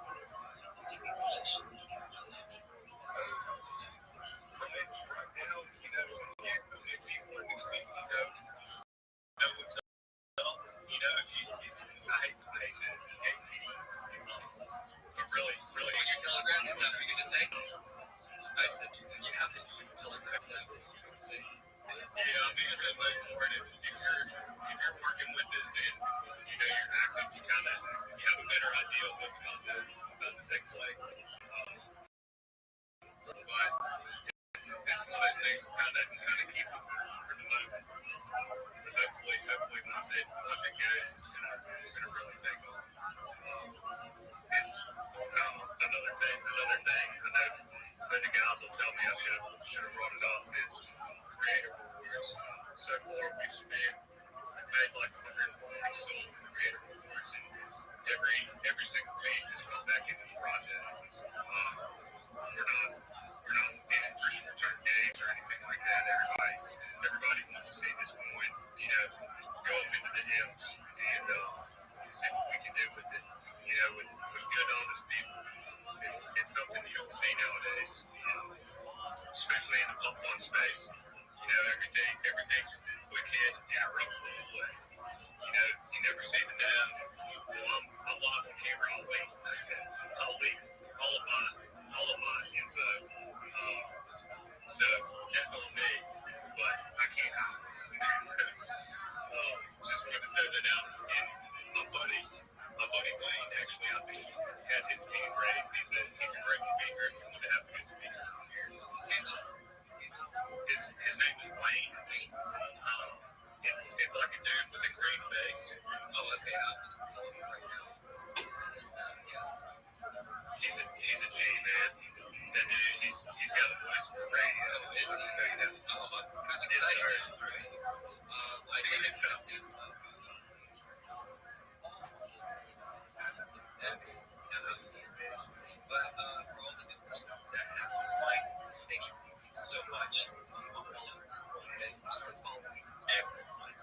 have my hand up. If you want to rotate to I just need some people in Irish be by. And again, I really want to appreciate you guys bringing me up. But I do have a space for the community where they're at my project. So, but again, I didn't want to pull that Irish be by. No, you good. I appreciate you being so definitely show some love locked in. That's and I'll catch you guys around. Definitely some spaces.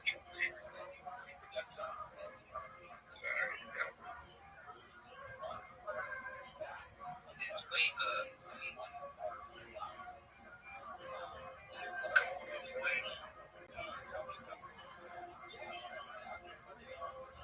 Alright, well, while Wade is connecting first. Yeah, good day. Yeah, I enjoyed Steve Bone. Yeah, there he is.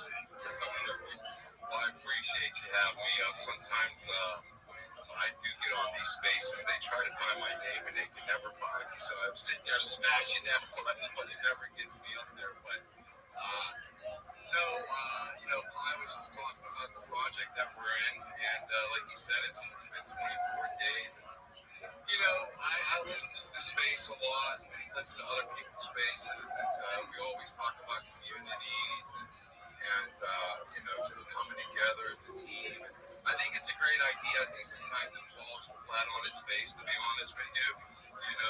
There's a lot of circumstances that, really push people in certain directions. But, I appreciate you having me up on the space, first and foremost. Let me say that, and everybody else has been waiting. Yo, Thank you very what much. up, creators? How you living, big dog? One thing I wanted to say, is what I was saying was, there's a lot of minds. Can you hear me? How do we come together and support the projects that are actually legitimate? It's hard to Big be dog. honest with you. A lot of great minds, a lot of great suggestions, but how do we get them all together? That'd be my question for you guys.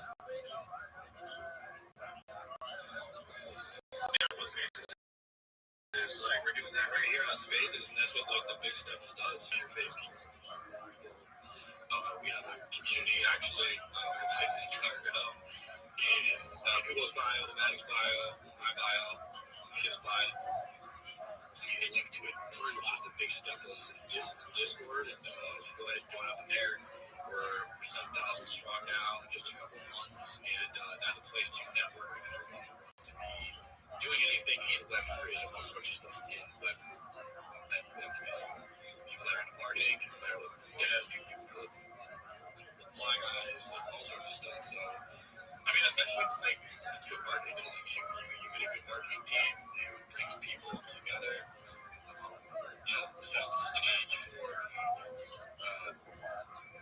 the stage, the tone for people to interface. It's such an ending on this sort of nature. Also too, all the communities really kind of made some specialize in like DJ and stuff, and then I think that those split it, not really split it, but there's like different areas, that room over there, that's a poker table, we did DJ stuff over there, that's a 3 live users, they're serious,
episode of Kill Tony. Give it up for Tony.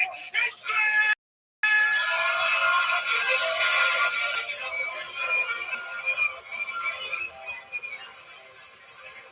Who's ready for the best fucking night of their lives?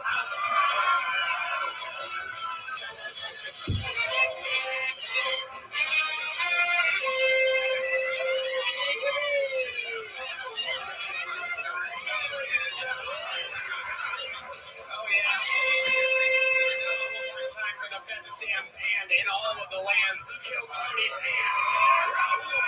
Fernando Castillo, Carlos Sosa, Michael Gonzalez, Anante Belgrande. How about a hand for the great Sean Greenberg all the way to the end playing guitar? One of the best in the world, ladies and gentlemen. Marcus King is joining us. It's a brand new album, Darling Blue, available everywhere, literally. One of the best in the world. He just plays with us sometimes. Because not only is he a great musician, he has a great fucking sense of humor.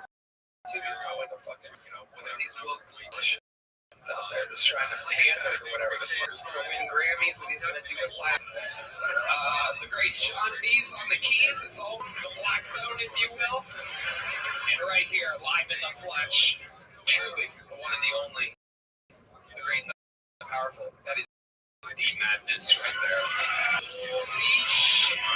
What a show we'll have for you. It is a very special night. We're going to find out about that in a second. Right now, let's find out more. We made some sponsors. We made it all possible. I do appreciate you letting me have the feedback from honestly, because any advice that you can give on that that's fantastic. I appreciate it. I actually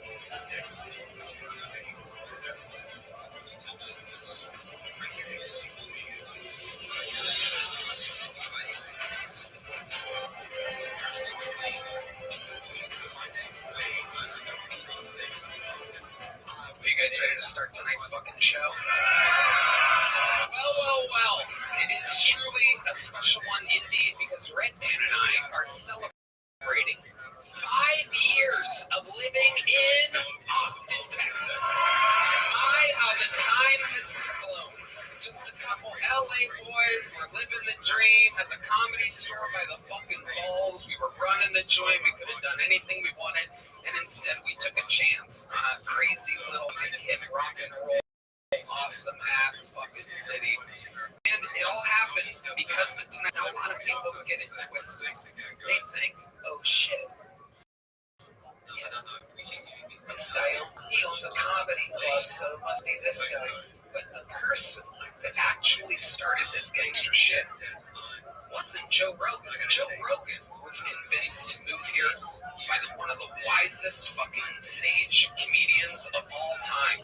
He's been basically everybody's favorite comedian since we were 12, 13, whatever, you name it. And he really started the Austin comedy scene. He was here first, and he hangs out with us every fucking week. He's truly the man, on top of being one of the greatest comedians of all time. There's only one guest tonight, ladies and gentlemen. It is the undeniable GOAT, Ron White.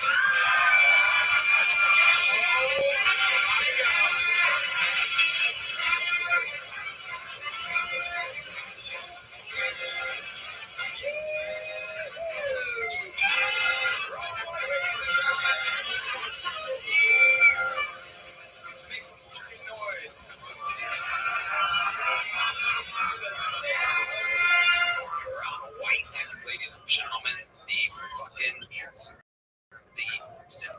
ambassador of Austin, Silver King, the friend of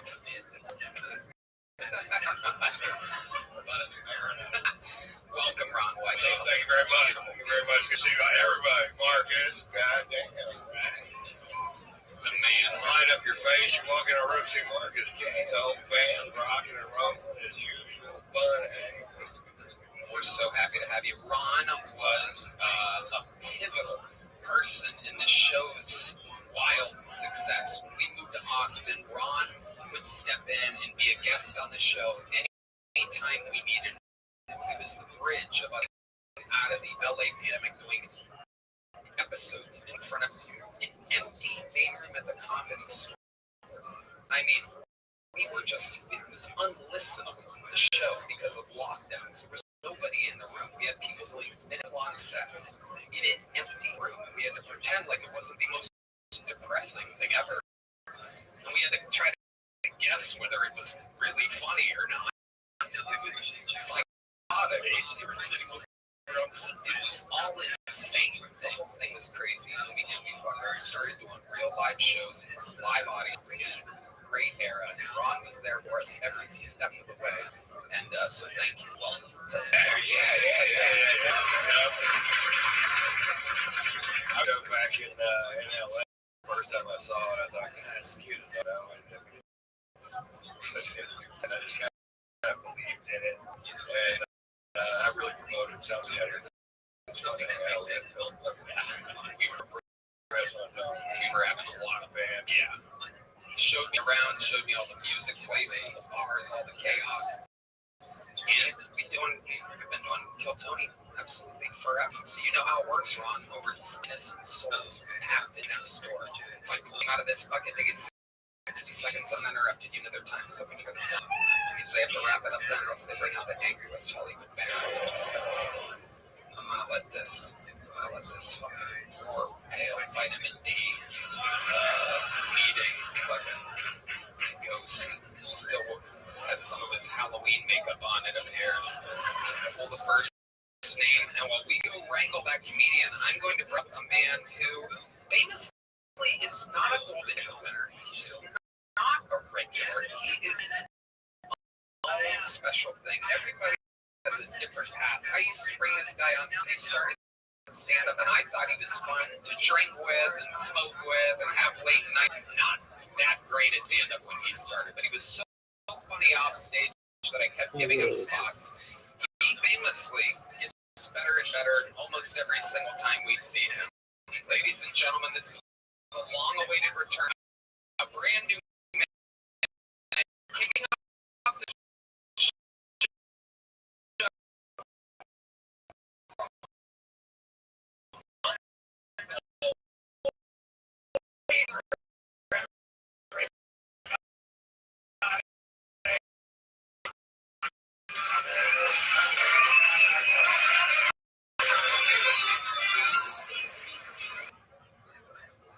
My parents are divorced, if you couldn't tell.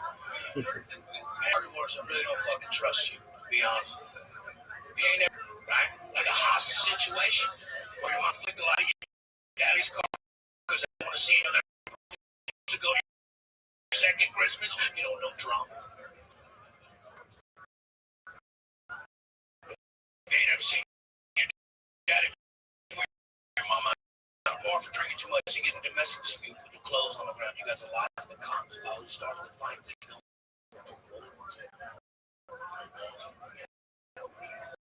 Listen, my mom and daddy split when I was 9. Right? My daddy's just a God-fearing Christian. He goes tired, comes home soon. My mama, she's retarded. You see, my mom fucked all of Metallica in the 80s. She's built for dust. You know what I'm talking about? She actually had a landing strip where she got this haircut. And I remember the first day they split. I remember when it happened. We was driving on I-10. My mama got us lost. It was real quick, right? And I got so scared that I swallowed fucking lifesavers and started looking to maybe bring them together as a team, you know, to maybe salvage them. They divorced 3 weeks later. My name's Lisa. Ladies and gentlemen, getting it opener. And here you go. Working beats, talking about your real life, about your parents. But you still, I know your mom. Your mom tried kissing. Your mom loves me, boy. Oh, does his mom love me? Ladies, you had to pull her off of me. Market, hey, let me get dressed. You know what I'm saying? Yeah. Like, come on, mom, you're embarrassing me. Come on, let me do what I want. That's where he gets his voice from. Yeah. It's not from his dad, it's from his mom. How many packs of cigarettes do you think she smokes a day? Well, no, you get the picture, everybody. If he's over there, that tells all the she worked at Frito-Lay for 30 years. Oh, that's why she's she breastfed me until like she, you know what I'm saying? So that's what Uncle Laser, tell us life. What's going on? Anything? you know, here's some fuck shit. I mean, I just asked for it. I beat the fuck out of this boy after my show one night. I want to tell you about it. So before I go, you might send me and listen. If you got titties and you want me to sign, I'll sign it. There's no sweat off my back. There's no sweat off my back. I love it, but The red band, you want him to sign your tits? not again. But the other day I posted a real sign this really attractive girl titties, and I don't mind that. You know, sort of my bride. But she said, "Hey, I want to go down to the morning when we got the show." The show I'm doing in Phoenix. I was like, let me go get my check. And when I come back, Lord, there's a guy in my business calling her like a bitch, a slut, and a whore. Like, wow, because. No. And I thought, I was like, well, I asked her for it. She goes, no, it's some rando came up trying to buy her a drink, and she didn't want to drink, and she was gone. I go, well, hey, fuck you, motherfucker. I said, you can't talk to a fucking woman like that. And he goes, what are you going to do about it? I go, I'll bite your nose off. You could reach his nose without a stool? Okay. We're the same height. No, we're not. You just have a hood. No, we're not. Don't make me fucking stand up right now. No, I know, you son of a... We are not the same. You better take it back. All right, I'm half inch shorter, dude. I'm sorry, dude. Half an inch. But old boys start getting loud and we separate. Hey, let's just go. Like, you already took one, you got your drink, you don't know, let's go. So me and her walk out to the car. When we get almost to the car there, motherfucker, I'll fucking kill you. And he's like running up to us. And the barrels of this girl like a friend into me when I just popped it. But when I say I popped it, I completely fucking missed. You know, I'm talking like you ever try to punch somebody in a dream and you get a shot. Oh, yeah. And when I miss, he grabbed my leg while wrestling with the tent plant shit. So like I like fish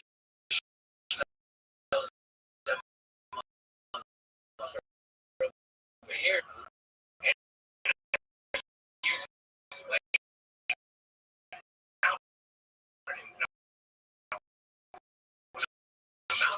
I put my elbow in his motherfucker. Wow, I could kill you. Okay, but I don't want to do that. I want to go try to fuck this girl and they're fucking this up. I like, listen, motherfucker, I can kill you now. Right. I said, now listen, Tony, I've been in enough fights in my life.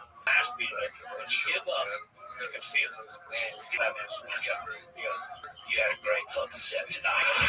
Oh, shit. And I fucked that girl till the morning times and the boys call me about Colossusism, you know what I'm saying? Ron White. You know what I never really, I didn't. And to see you really turning it on and to talk about your life, I really encourage you. That's great. So, congratulations. Thanks, man. That's great. That's all. And 5 years ago, the second show I ever did. The second fight. Literally, swear to God. I rode this car when we were going to the city. I was telling them, oh, there's a big ball ticket draws that good, went to every city, had like a small comedy club. City got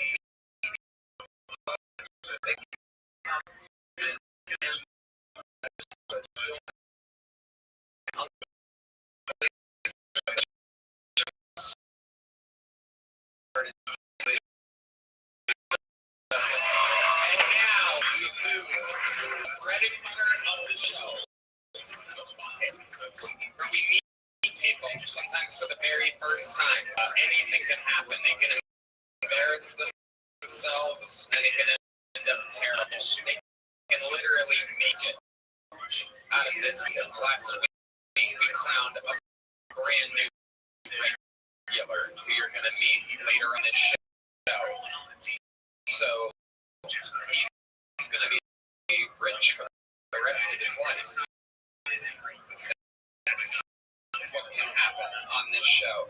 Seconds uninterrupted, and then an interview going to your first fucking I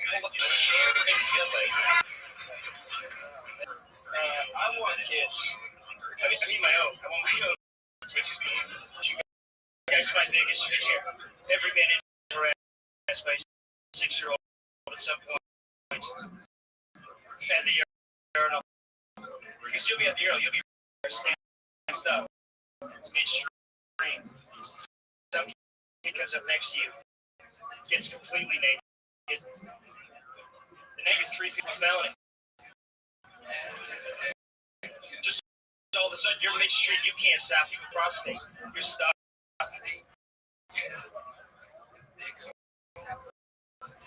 And if someone else comes into the bathroom, you gotta be like, I do not know that fucking kid.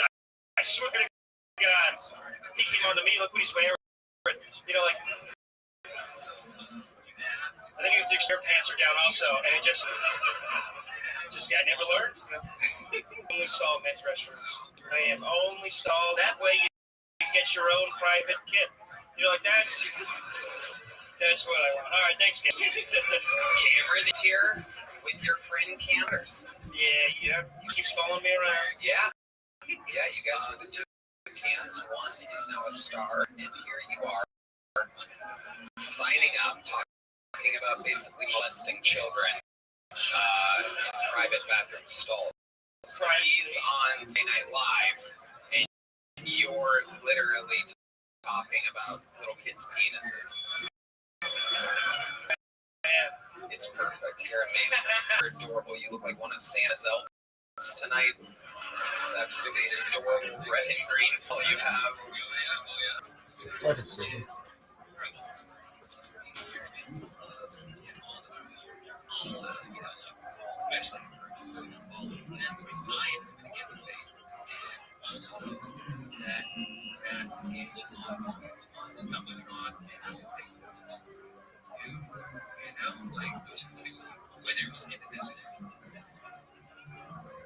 Yes, there's magics. It's okay, guys.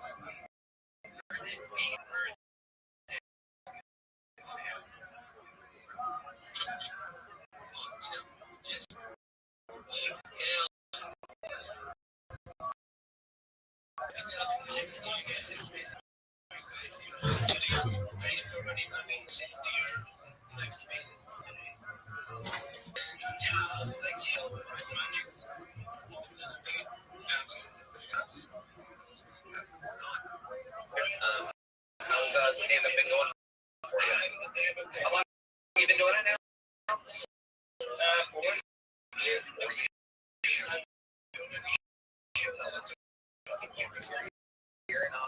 I think I gave it the college try. I think this is my graduation. I'm done. Yeah, thank you. What do you do? What do you do for work? Now I just work from remote sales, but Remote sales from home. He's so excited about it. He couldn't control himself. Just in the middle of the room. For those of you watching, just listening to the podcast, it's unbelievable. Head exploded. There's people covered in blood. 15 mid-rows. Aaron, why do you think it is that when they see you are positive, you work in remote sales from home? I figured I had permanent door-to-door sales face, like solar panels. I almost did a minute about solar panels, but not remote sales. You know, I think I have the face for a nurse. How long have you been selling remotes? What are you selling remotely? Just software. It gets boring. I was hoping it was like powerful dildo or something like that, but no, this is software. Craziest thing that's happened to you while on a sales call? I mentioned 9/11 on accident. Ooh, tell us about that. Well, I didn't mention 9/11. He said, so the deal's going on at 9/11, and then I laughed. He said 9/11's the close date, and I went, yeah.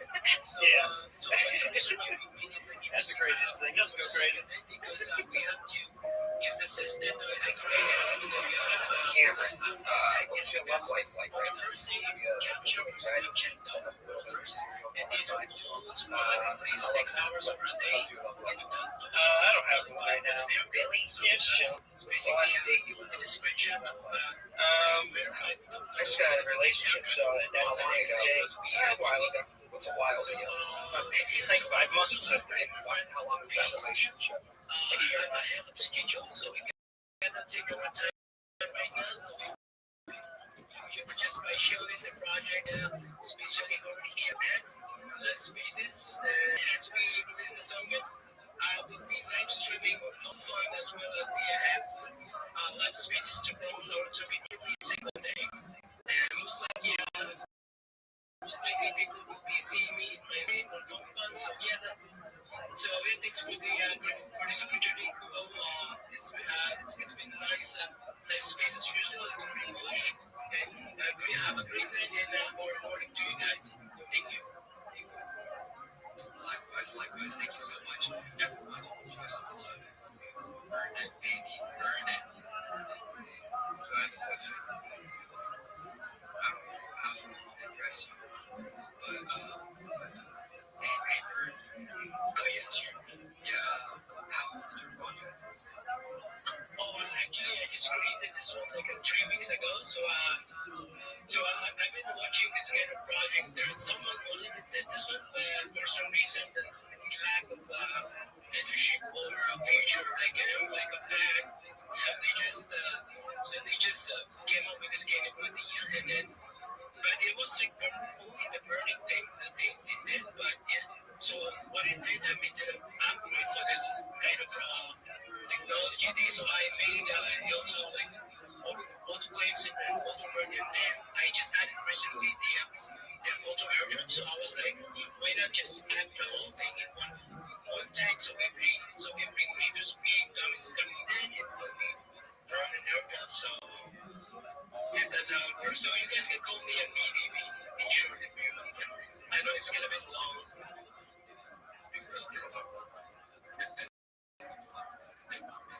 Yes, that's good. Everyone feels yeah. So that was a little topic, but I accept and this is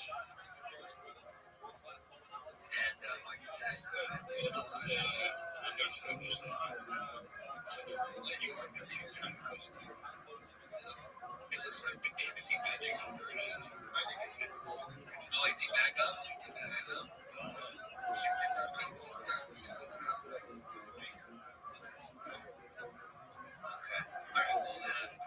We gotta take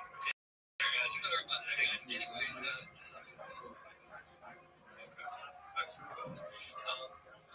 So I've been trying to grow their account. Like, a lot of people want to do that. They want to do monetize because, like, X actually has decent creative revenue sharing. So, like, if you get your account monetized, and you're getting engagement, it's actually like a good little paycheck. But it has an average starting paycheck for like 50 bucks every 2 weeks. So, they give you close to $100 every 2 weeks. Why did it actually happen? No reason. Just amicable. Did you kill her? Yeah. What do you mean, no reason? A 1.5 year long relationship, it kind of has to be. We went on a trip in a caravan, and I just stand in the ditch somewhere. You ditched her on vacation? Yeah. Okay, where was this vacation at? Where did you go on this caravan vacation? No, it's just a big. It was More suspicious with every. Brian Laundrie, he killed his girlfriend or something. Okay. You're making a joke about that? Yes. Okay, so why did the relationship really end? It really ended for no reason. Damn it. Then I stabbed her 10 times in the back. All right, Cameron. Why? Cameron, so you haven't been on a date since this relationship ended? No. Why not? Clearly not. Material and performing. What are you doing in lieu of? I just don't do the dating apps. I don't like that. I don't like that. What are you waiting? Are you going to meet someone? Huh? After that wild pitch for love. Supermarket and then. Ron, what do you think about this young buck? So 4 years doing sex, and I know that was a brand new minute.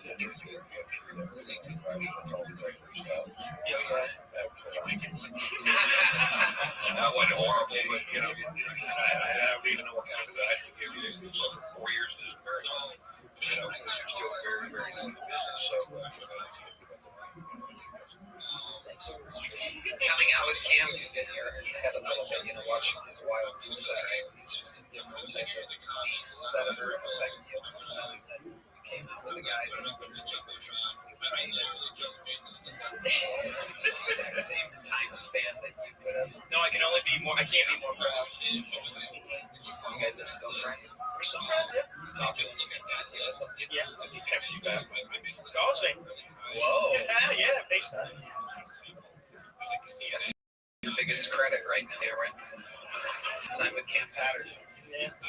Fun times. You already have a big joke book, right? Filled up? Oh, yeah. Okay, here's another one. There you go. Cameron Illick, ladies and gentlemen. Thank you. So, on to the next one we go. Cameron. Pull the glass of water out of the... Oh, my goodness. Ladies and gentlemen, the one and only... How about a hand for Heidi, everybody? Her new podcast, Love on the Line, comes out on Tuesdays. HeidiRegina.com. I think she may be signing some show in the lobby so you can meet the actual Heidi. Hello, this is Prize Picks. You and I make decisions. David on Prize Picks. Being right can get you paid. Don't miss any of the excitement on this season on Prize Picks. Whether you're a football fan or a fan of both like me, it always feels good to be right all the time. Hey, man. Tony, I love Prize Picks. I'm really enjoying the start of the NBA season and the current NFL season. Playing the game is so fun and simple on Prize Picks. I'm just personally loving Joe Allen, and I'm picking him for over 1.5 passing touchdown. Picks, Red Band. Prize Picks is some of these two-player stats. If you get your picks right, you can cash in. Play Prize Picks to get action on football and basketball in more than 40-plus states, including California, Texas. Prize Picks now offers stats, meaning you can pick the same player 8 times in the same lineup. Want to pick on stackers, points, pointers and assists. Now you can pick all the on Prize Picks. Download the Prize Pick today. Use code Tony to get $50 in lineups after you play your first $5 lineup. That's code Tony to get $50 in lineups after you play your first $5 lineup. Prize. It's good to be right. Oh, hey there. Hi. This podcast is sponsored by Shopify. When I started this podcast, it seemed like I had to figure it out all on my own. Stage time, setup, filming, schedules, logos. It was all overwhelming. When you're starting off with something new, it seems like your to-do list keeps growing, and that list can easily begin to overrun your life. Helps you simplify everything to be such a game changer. The million businesses that do the Shopify is an e-commerce platform behind millions of businesses around the world. 10% of all e-commerce in the U.S. Household names like Mattel and Gymshark brands just getting started. Tony, I love Shopify. It's amazing. It really can transform to something amazing. Get started with your own designs. Shopify is packed with AI tools that write descriptions, page heads, and even enhance your product. That's right. In the worked out like you have a marketing, easily create email and media campaigns wherever your customers are scrolling into. With Shopify on your site, $1 per month on selling today at Shopify.com/GoTony. Go to Shopify.com/GoTony. Shopify.com/GoTony. Your next comedian is one of my favorite newer guys here at the mothership. I'm so happy he got pulled out of the bucket. A very funny man. Make some fucking noise for the one and only Fuzzy, everybody. Here comes Fuzzy.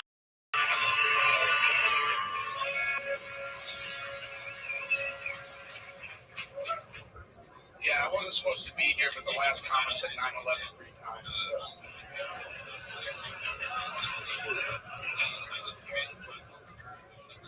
I am from Pakistan. Stop it, bro. Middle Eastern man is no pussy. This is true. There was a study done. Middle Eastern man gets the least pussy in America. There was a study done. A guy followed me around with a clipboard for a few days. This kid's got no motion. That's why I'm pro arranged marriage. That shit works. The problem is the game has changed. Back in the day, it was simple. All you needed was a go. That seems like a bad deal, right? But do that a goat for a beautiful new Muslim bride. What a bad trade. But put yourself in the groom's perspective. He's just meeting this. He's been fucking that goat for years. Wow, absolutely perfect. That's how it's done. Working beats on the room. Bang, bang, boom. Left, left, right. Hitting all the punches, unlike Uncle Laser after a show in Phoenix. Absolutely nailing it. Welcome, Fuzzy. One of my guys, one of my favorite faces to see. Thank you, Tony. It's good to see you. Me and Fuzzy love each other. We have a hell of a relationship. We really do. We really do. You're my favorite. My second favorite Middle Eastern. Is his son Middle East? It's my technicality, but Indian. He's like, yeah, it's all the same. You guys can both play in a movie about Fuzzy. I feel like $1 million. Amazing. You look like 20. Well, 20 never hurt nobody. That's right, Fuzz. So tell us about life. What are you up to? What's your living situation? Tell the people what it's like. You've been in us for how long? Almost 5 years. And you came from Wisconsin. Here you are. We got some alcoholic retards in here. That's all. Yeah. Perfect. Yes. Chuds in here. So tell us about your life. Life's amazing. I've got a 330 square foot studio on the east side, East Fifth. I'm the king of that little 2-block radius right there. I say everything the light touches, that's Tony. He's the king of that little 2 on East Fifth. That's I'm the fucking king over there. Wow. How far east? It's far. It's in the Middle East. The Middle East. It's far. It's over there, yeah. I love it, Fuzz. Tell us about your neighborhood. What do you love about your neighborhood? Coffee shop. Oh, yeah. Coffee shop. Yes. Whole Foods. Ooh. Target. Let's go. Sexy with it. Ooh. Yeah. Keeps you in check. Absolutely. Having hot girls around. What do you like to do to keep you sexy?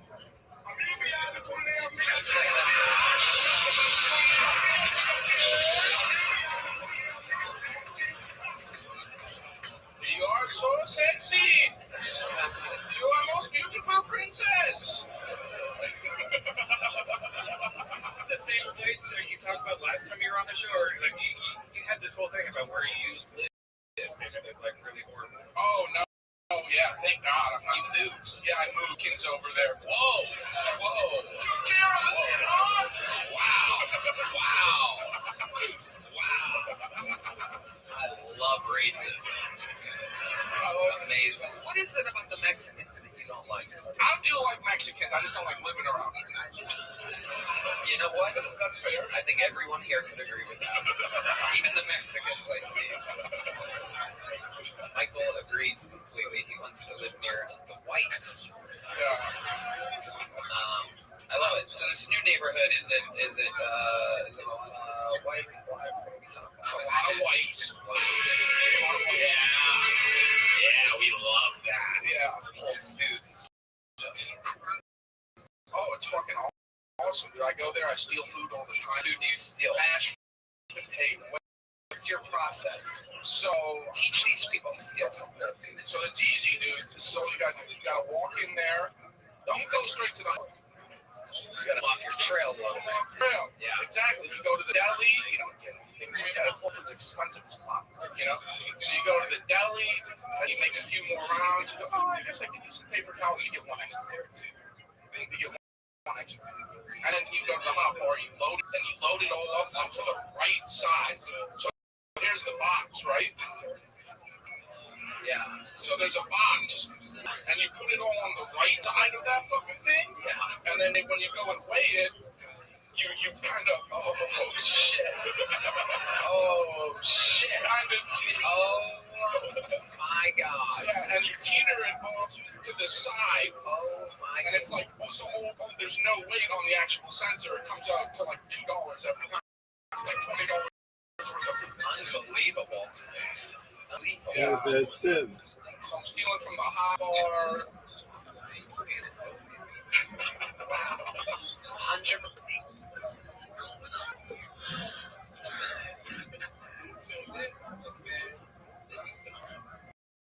So outside, like me and family members in the community, we all decided to take over it as certain roles. So yes, we created the websites, we created the Telegram, and we tried to dominate it. CTO, and once we did that, they applied for Dex to backtrack 20 minutes ago. And this is why when people are sleeping off with you guys, this is late at night, you know. I don't know if you guys remember when they were not even real. So that's a very big wake up. That's really definitely the whole team there, the team. These people are angry, they're ready. I'm like, you guys are really stuff that you're ready for. Okay, so your community is a call to over the base. And then we took over their base, and then they started coming trying to get back their base. Our community members were just shooting them every time they came into our territory, shooting them down. They were like, we're going to take our territory. You're not going to ruin the community. They come back and try to take it back. And they fought knives with the LGBT fought stuff. And these were like some cities. I'm trying to just describe it.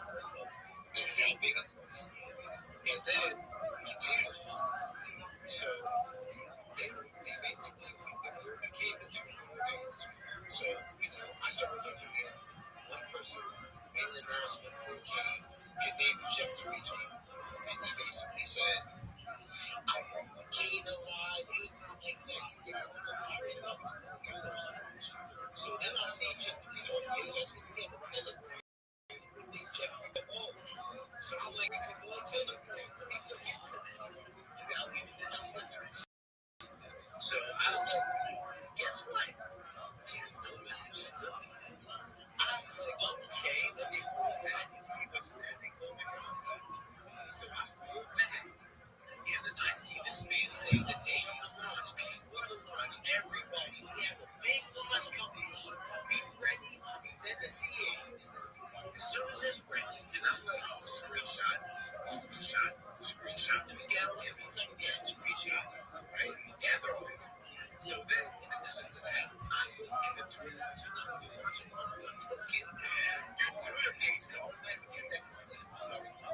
So I go all the way to the very first post. I look at the time of the first post. It's at 12:53 Pacific time. And guess what time the video was posted on the live stream? 1:12 p.m. Pacific. So there was a 25-minute gap.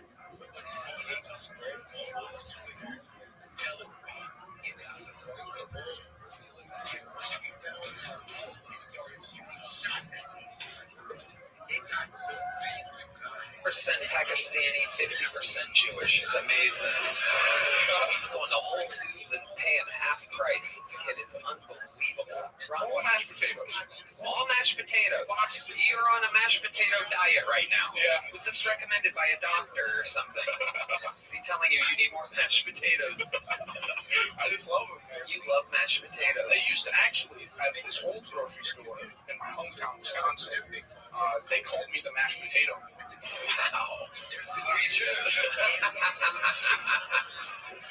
Wow. Yeah, because I would go to the hot bar and kind of do the same operation. I've been pulling this trick for years, but it doesn't matter if it's Whole Foods or anywhere. And my roommate was the dairy manager at this grocery store.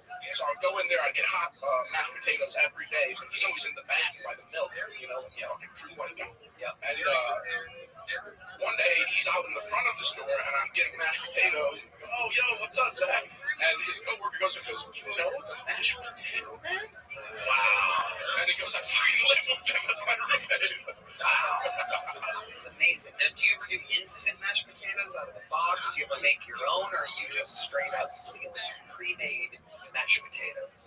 always trying to get the fucking hot mashed potatoes if I can. But if I'm real down bad, I'll do instant. I've never made them. I didn't even know you could skin on. There's a way to do it. Let's go to our chief instant mashed potato correspondent, Ryan Redband here. You tell Paya's everything has been surviving off of boxed mashed potatoes for decades. Do you like it skin on? Do you like it chunky? What kind of mashed potatoes do you like? Great question. Is a very good question. Do you mix butter in with your mashed potatoes? Are you a sour cream and bacon bits guy? What are we talking about? Chives? No bacon. No bacon. Whoa. No bacon. Can you guys believe I got this fat without even bacon? Come on. No. We're going to check in with our chief bacon correspondent, Ryan Redband. Where he's from, cow's the god, right? So you can't eat the bacon? Is that why? I think Ryan has it confused. I'm a little confused. Yeah. That's okay. Can we get a sound out of Yeah, let's. quickly? It's not our chief global culture correspondent. It's just in charge of bacon and mashed potatoes. It's a little tricky. How do you like your perfect mashed potatoes? Before I like, it's the longest interview about mashed potatoes in the history of the show. So record-setting. If I'm at a nice place, nice steakhouse, put some fucking skin on that bitch. Whoa. Put some fucking red fucking skin on that. Say it anymore. Put some Washington football team mashed potatoes. Yeah. Hell yeah. Fuzzy, you're absolutely fucking killing it. I'll let Debbie have a secret show, but You just got hooked on there's a real joke, but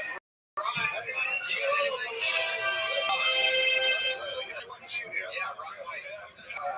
One of the fun things about working this club is watching these guys come, mature, grow, comics, and do a fun, great job. And I got the 7 o'clock show for I'd love to. Whoa! Opening the Batman of the mothership tomorrow night. You just watched a young man book 2 spots on a Tuesday and a Thursday from trying to sign up on a Monday here in Austin, Texas.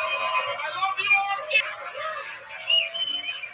There's people saying that if you want to make it, there's idiots in LA and New York. Like, yeah, it's just trans jokes in Austin. It's like, that's 9 minutes on mashed potatoes right there. These people are so full of shit. A bunch of conspiracy theories about Austin. We're like, tell us more about mashed potatoes. Anyway. I mean, mashed potatoes kind of are the trans potatoes, if you think about it. Like, they started as one thing and ended up being all mushy and... Anyway. Sometimes there's bacon, sometimes there's sour cream. Okie dokie. All right, ladies and gentlemen, your next bucket pool looks like it could be a familiar name. Let's see what happens. Make some noise for Jesse Vasquez, everybody. Jesse Vasquez. Jesse. What's going on, Joe Tony? What's going on? All right, I want to say something to bring the crowd together real quick. The stars at night are big and bright. All right, I appreciate it. It's a little weak, but I appreciate it, guys. All right, I feel like if Texas needed an enema, we'd stick it in Houston. All right, what's going on, guys? I'm the guy that says, all right, a lot. I get told I have a crazy face. I feel like I get told I look like I want to kill people a lot. And I feel like that comes in handy. That came in handy when I was in prison. Because I feel like the last thing you want to look like in prison is a fool.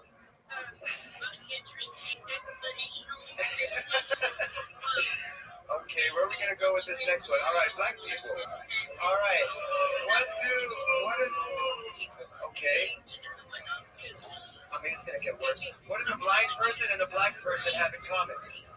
They both never seen their father. All right, why wasn't there any black people on Epstein Island? The Carnival Cruise Line didn't stop there. Did I get the meow? Yes. I'm good, Tony.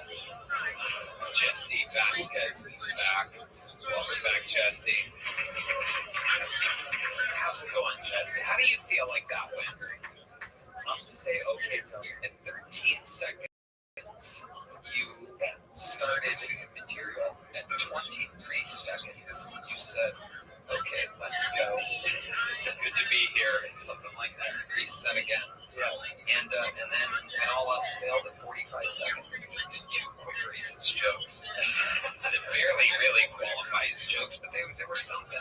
How are they going at the open mics? You working out a lot? I'm trying to get better, Tony. Yes, sir. So how often are you performing during the week? I've been trying to get up at least 3-4 times a week. Trying to say my name for every answer. And you work the door. You're a door guy there, the Dizzy Rooster. Are you working tonight? I just got off work, yes, sir. All right. And remind, how long ago were you on the show? It seems recent. Last month, All right. And how has life changed for you since last week, Jesse?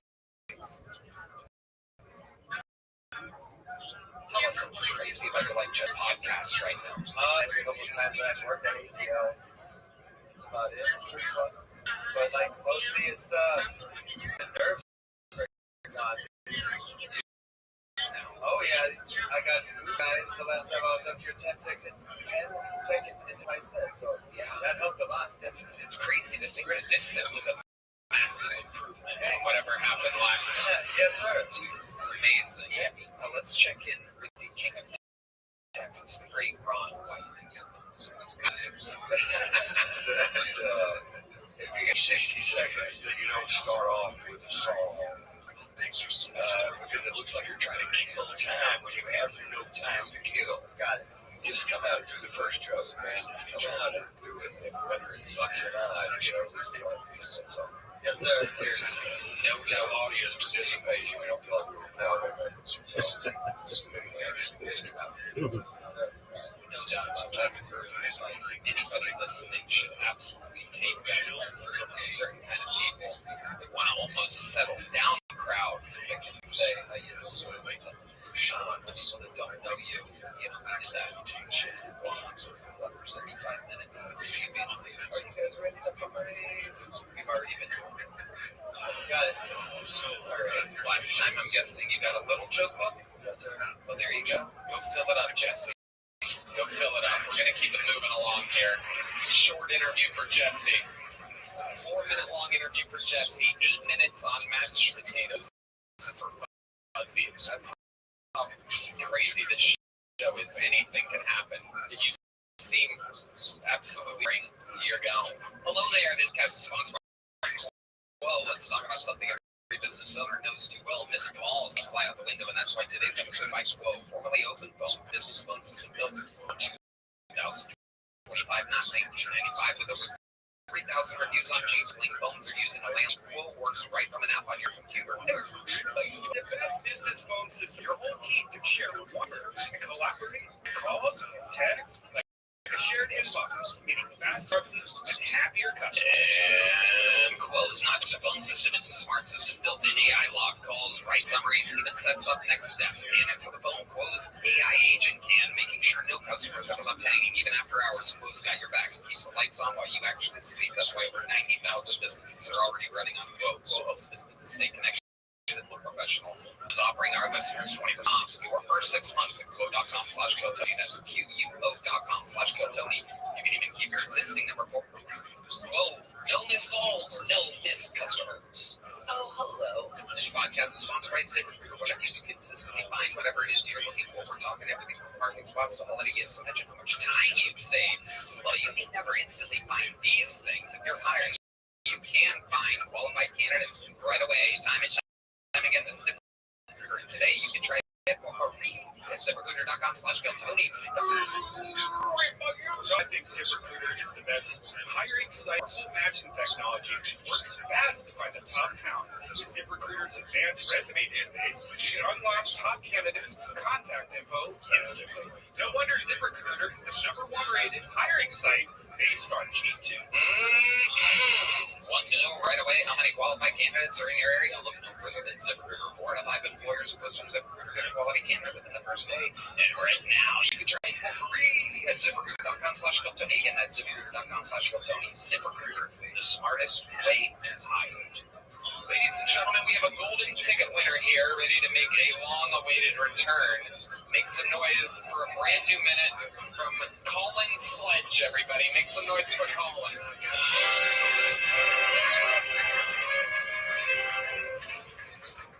Thank you. So I moved to Austin. A little worried about fitting in.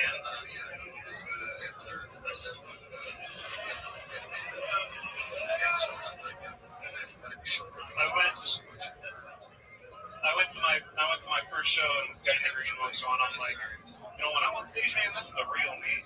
And he went up and did 7 minutes of rape jokes. It was sweet. Now that I'm an Austin comic, I've been working on my Tony impression. Unbelievable. Incredible.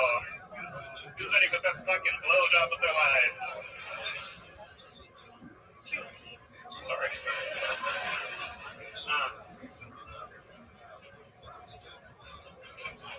Thank you.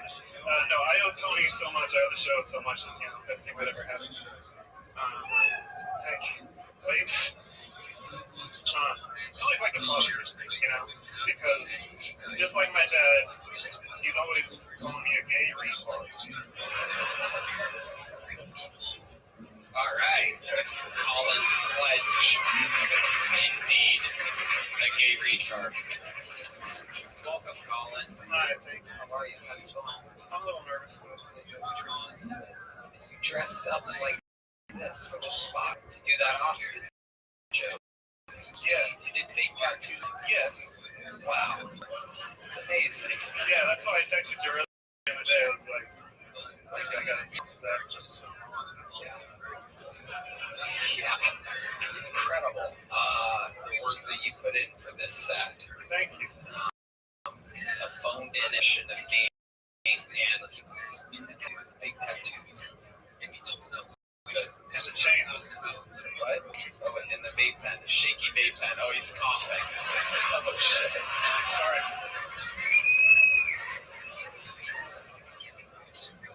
That's my girlfriend. I love it. I didn't know it hit that hard. You're doing a good job. How long have you been with your girlfriend, Colin? It was around the time I first got on the show, so like 7 months. Okay. What does she do? She runs shows in Houston, and You're down here? yes, we both do that. She has to go to shows. Well, yeah, she runs Sunday shows in Houston, so we'll go back. Stop at Buc-ee's. Sometimes. Get from Buc-ee's. You drive by, you're able to drive by a Buc-ee's? That was a quick stop or anything? Yeah, I'm not. Are you from Texas? Yeah. Born and raised? Yeah. Just take it for granted. Yes, I See, we can't do that. We literally, if you weren't born and raised here, you literally can't drive by it. No matter what time of the night, no matter what time of the day, you guys drive by it. We usually don't stop. Crazy. This lady just married a new man because she was always talking about how she moves seats or something like that. She wants to be a person, a man that has the balls to drive by at Buc-ee's. What do you get when you go to Buc-ee's?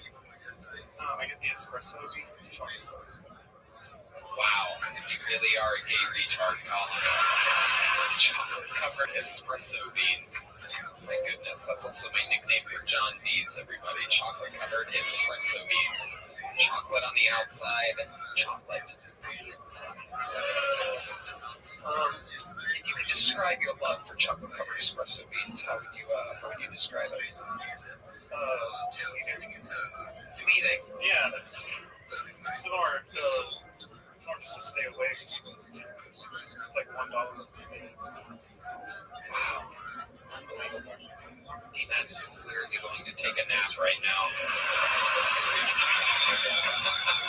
Ron White, you are the Baron of Buc-ee's. I think I popped into a Buc-ee's on Saturday night. Came back for my niece's birthday party. Hell yeah. Let's go. What the hell does the king of Ron White get? The brisket sandwich and Ron. I got to tell you. No doubt about it. Was that it? The last time I went to Buc-ee's, I saw the kids. They were talking about Buc-ee's. Oh, yeah. I was at the cash register when I went up there. Hey, what's up, Ron White? Hey, there. Hey, got a brisket sandwich, dude. What do you want, a bottle of water or something, dude? Come on, man. How about that, man? I look like a bitch. What do you think about this, man, dude? Was he sweating? Remember, was he sweating at Buc-ee's too, or is he cooking? I was something like a waterfall. Crazy. Cash register. Amazing. It is amazing. I call them a wet front. What's your order at Buc-ee's, Red Man? What do you get excited about? You're more of a sweets guy. No, actually, the Philly, the burrito. Yeah, the Texas cheesesteak burrito. Cheesesteak burrito is my favorite, and also their beef jerky. I love unbelievable beef jerky there. Me, no joke, I know. It's on brand for Tony Hinchcliffe. I love the hot nuts there at Buc-ee's. It's absolutely incredible. I get a little baguette of every kind. I get a cashews. I get a whole fucking thing. And I shove these fucking nuts in my mouth. Oh, God, I love it so much. It brings me so much joy. I'm really not a big nuts guy anywhere else. But Buc-ee's fucking warm nuts. Definitely not a beaver nuts guy. You're talking about the beaver nuggets? That's your thing, right? You love beaver nuggets. Red Man eats a lot of sweets at night. He's on blood pressure medication, ladies and gentlemen. It's called blood pressure medication. It causes him to have a dry cough. It's one of the side effects. I finally figured out why I got this goddamn dry cough. Turns out someone told me it's a blood pressure medication. These are the talks we have in the green room before the show. A little behind the kill for you. Yikes. You're still here, dude? What the fuck's going on up there? What the fuck are you still doing here, Colin? Let's get him out of here. You should do what you were talking to me earlier about. What? Do what you were talking to. Can someone bring me my pants, please? Uh-oh. You have a pants delivery company? Plan thing? Yeah, there's a letter in my... Wow, look at that. Oh, my goodness. My dad gave you a letter. Thank you note. Your dad wrote me a thank you note. Okay. All right. This is great live podcasting. I thought he wrote me one for a second. What the fuck, dude? I don't know your dad. It's a cat stepping on a piano. It says, "Dear Tony, thank you so much for the role you played in shaming Colin into getting his own place. 10 years ago, I built a garage guest house in the backyard for guests. Colin moved into it the day it was completed and has been there ever since. Parentheses, 10 years. Point. So I intend to have a guest stay there very soon. Thank you again. R. Parentheses, Colin's dad. Parentheses, coming to Houston sometime. There's a homemade trap. Fuck yeah. That sounds great. That sounds amazing. He's from Louisiana.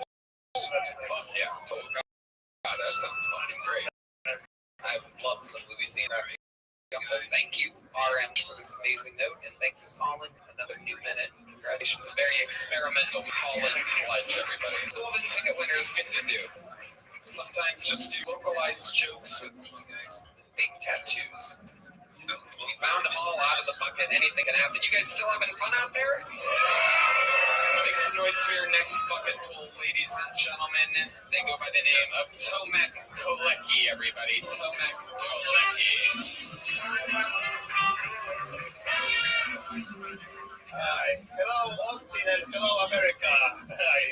I'm Tomek Kolecki. I'm from Poland. At the beginning, I have to tell you, I don't live in America. I'm just a tourist. Arrived in this country 1 month ago. So sorry for my English. Sometimes you're not gonna understand me. Sometimes I can pronounce something. But you have to remember, I'm very funny in Polish. So please remember this in case of disaster, okay? So a little bit about Poland. If you don't know where Poland is, it's between Germany and Russia. How peaceful, right? You know? Imagine that you live in America, Detroit.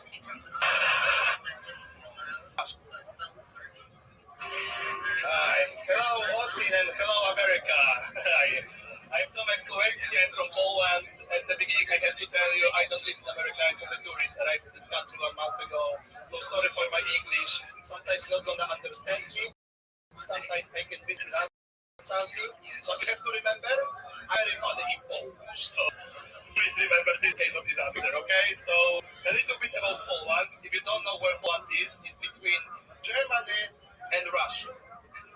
How peaceful, right? You know? Imagine imagine that you live in America between Detroit and Detroit. Kind of like this. Don't laugh, I don't have time. One more job. So, how can I explain more to you guys? It's a European shithole. It really is. If I have to compare, imagine that Europe is like America and every country in Europe is like states in America, right?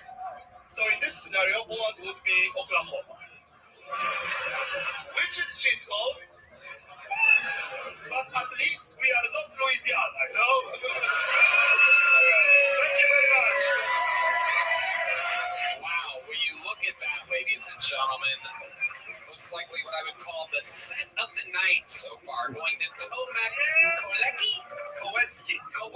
It's very Polish. I know, Polish is a wild, wild language. It is. J's and Y's and things mean different things. I have letters in my last name that not even in your alphabet, so I understand. It's tough. Kolecki. All right, so let's talk about it. You're born and raised in Poland? Yeah. And how long have you been in there? 1 month. 1 month. Oh yeah, you have all these localized jokes and references all figured out already. I did my So you must just stay in Poland, am I correct? Yeah, I tried to. Are you one of the most popular Poland? I wouldn't say I'm in the top 10.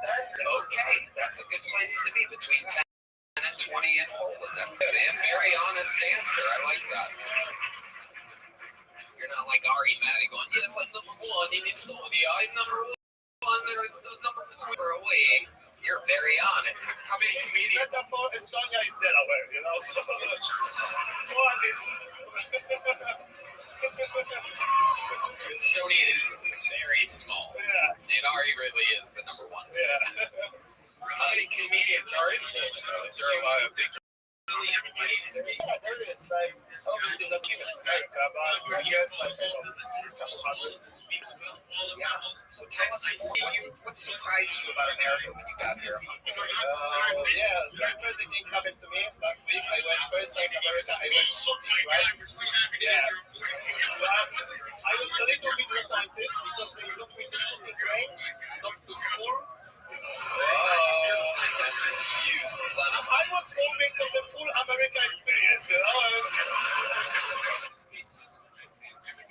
I wouldn't say I'm in the top 10, but I'm in the top 12. That's a good place to be, between 10 and 20 in Poland. That's very good. Thank you very much. Wow, will you look at that, ladies and gentlemen? So, how can I explain more to you guys? It's a European shithole, it really is. If I have to compare, imagine that Europe is like America and every country in Europe is like states in America, right? So in this scenario, Poland would be Oklahoma, which is shithole, but at least we are not Louisiana, you know? Thank you very much. Will you look at that, ladies and gentlemen?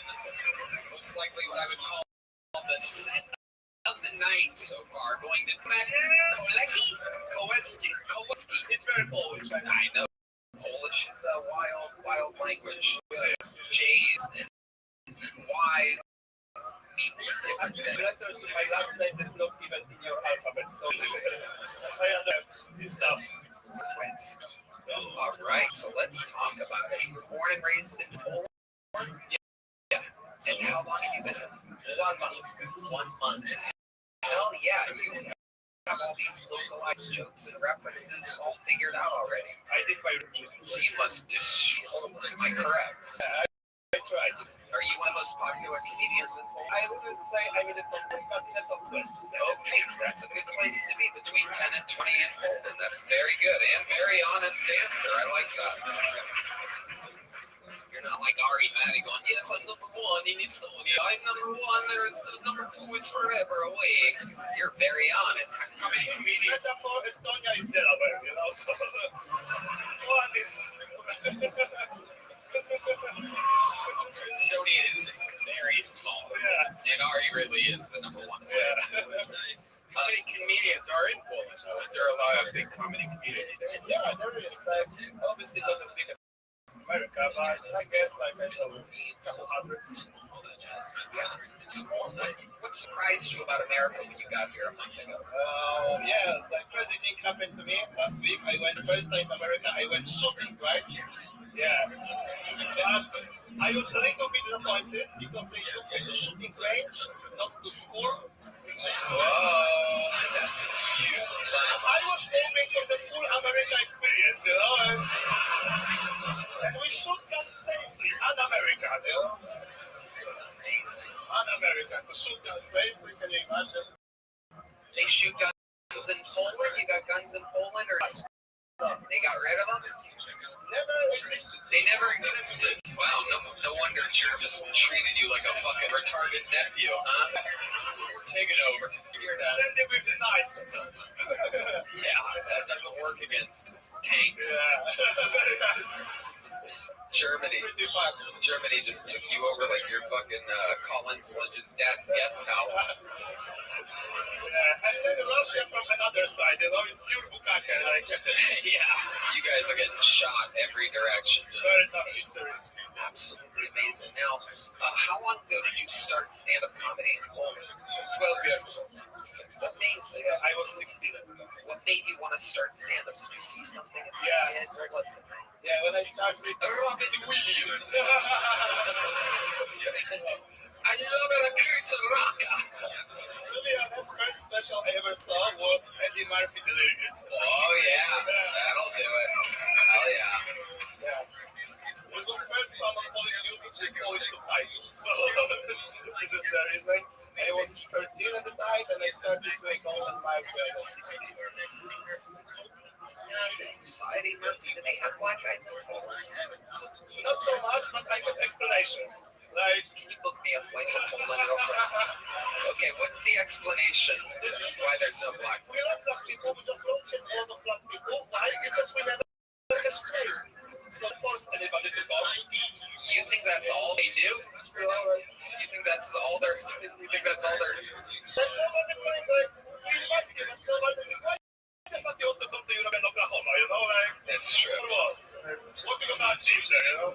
But you are so strong. You are. We have 3 black person right now. What are their names? Yeah. The thing is, like, if you are too weak to play for American basketball team, then you go to Poland and play for Poland basketball team. So we have black guys or our team that cannot even speak Polish, but we love them. 3 after 3, you know. Yeah. Heroes. Yeah. And the main guy. You're not gonna like it, maybe, right? He's the most blackest name you can think of. Oh, let's hear it.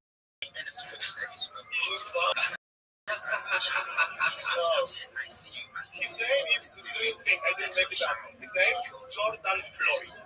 Jordan Floyd. Oh my goodness. What's his cardio like? Jordan or is he more Floyd? He's not Jordan for sure. Brief and stuff, right? Yeah. Very good. Yes. There you go. National hero. There you go. Took the ball and ran with it there. Very good. I like your style. I didn't make it up. It's a street thing, actually. If I would make it up, it would be racist, but it's a true thing, you know? So. Yeah. And those black basketball players have bigger poles than the Poles do.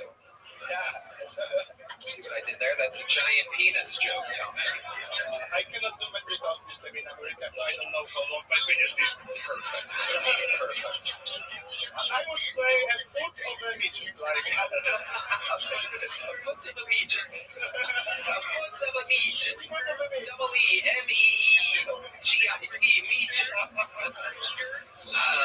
love it. So, Tomac, have you ever had like a real job? What do you do when you're working in Poland? How do you make money? You just do comedy? I'm a pro comedian since I was 19. So, wow. Yeah, like in Poland, every comedian needs to work like this, every special new year, because after 1 year, everybody saw your stuff, right? So I'm 28, I already have 7 specials because of this, you know? So we work really hard there. So. You guys do have a great work ethic. I am friends with literally UFC Hall of Famer, multiple time, literally, I would say the greatest female fighter of all time, Joanna Jędrzejczyk. Very good translation, yeah. Yes. Jędrzejczyk, yeah. Yes. Yes. She did a comedy class. Yes. She tried it out. How about? At the beginning, because we sing tours like stadium tours, right? So imagine you never do comedy, and then you go 10,000 people stadium to do comedy, right? So this was her beginning of that comedy. But after a couple of shows, she danced. Yeah, after a couple of shows, a little bit tough, but after a couple of shows, she You're friends with each other.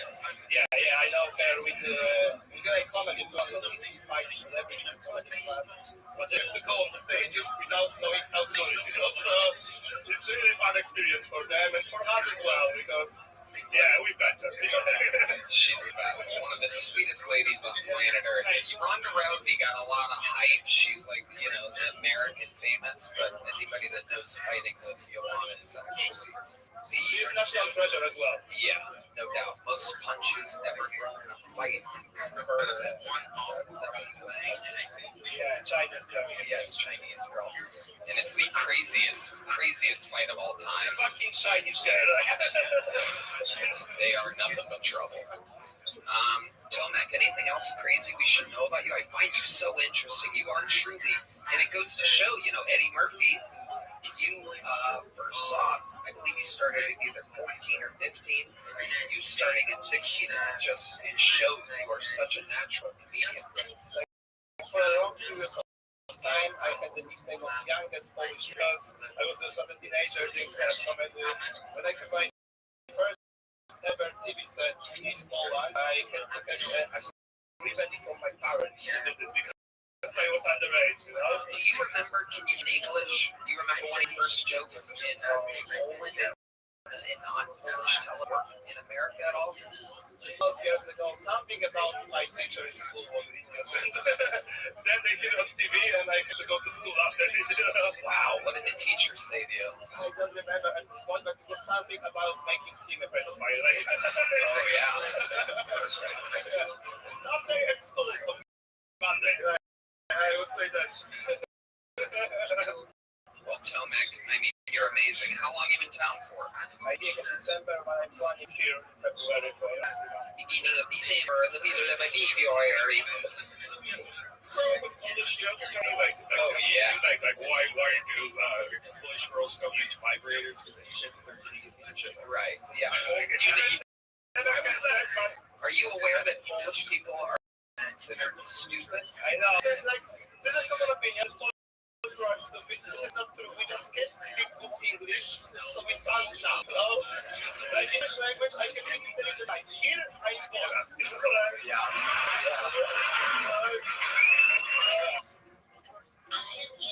Polish jokes, Tony. Like, oh yeah. Like why do Polish girls don't use vibrators because they shit their teeth? Right, yeah. Are you aware that Polish people are considered stupid? I know, but it's like, there's a couple of opinions that Polish people are stupid. This is not true. We just can't speak good English, so we sound dumb. You know? Like in Polish language, I can be intelligent guy. Here, I'm bored. Yeah. I know. Yeah. I'm looking at me on the secret show for that.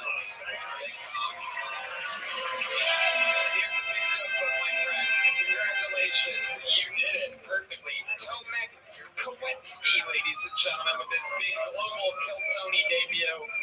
And on to the next one we go. Great job, Tomac. We'll see you later. Okay, sure. There you go. Cold, clammy hand. Cold Polish hand. All right. Back to the bucket. Here we go. Make some noise for your next comedian doing an uninterrupted minute. His name is Jose Ayala, gentlemen. Here we go. Jose Ayala. How you doing, Kill Tony? Hell yeah. I know what you're thinking. That's one big ass fucking Jose right there, you know? Yeah, no, I know. I know I'm not a traditional Mexican, as you can tell. Yeah, but the most Mexican thing about me is I got a UTI. Yeah, a urinary tract infection. Ladies, finger cranberry juice. Yeah. Because I got jerked off by a chick who had Pachino fingers. Yeah, can you believe it? That bitch flavor blasted my dick, you know? No, but I got her back. I did. I got her pussy out with Frank's Red Hot, you know?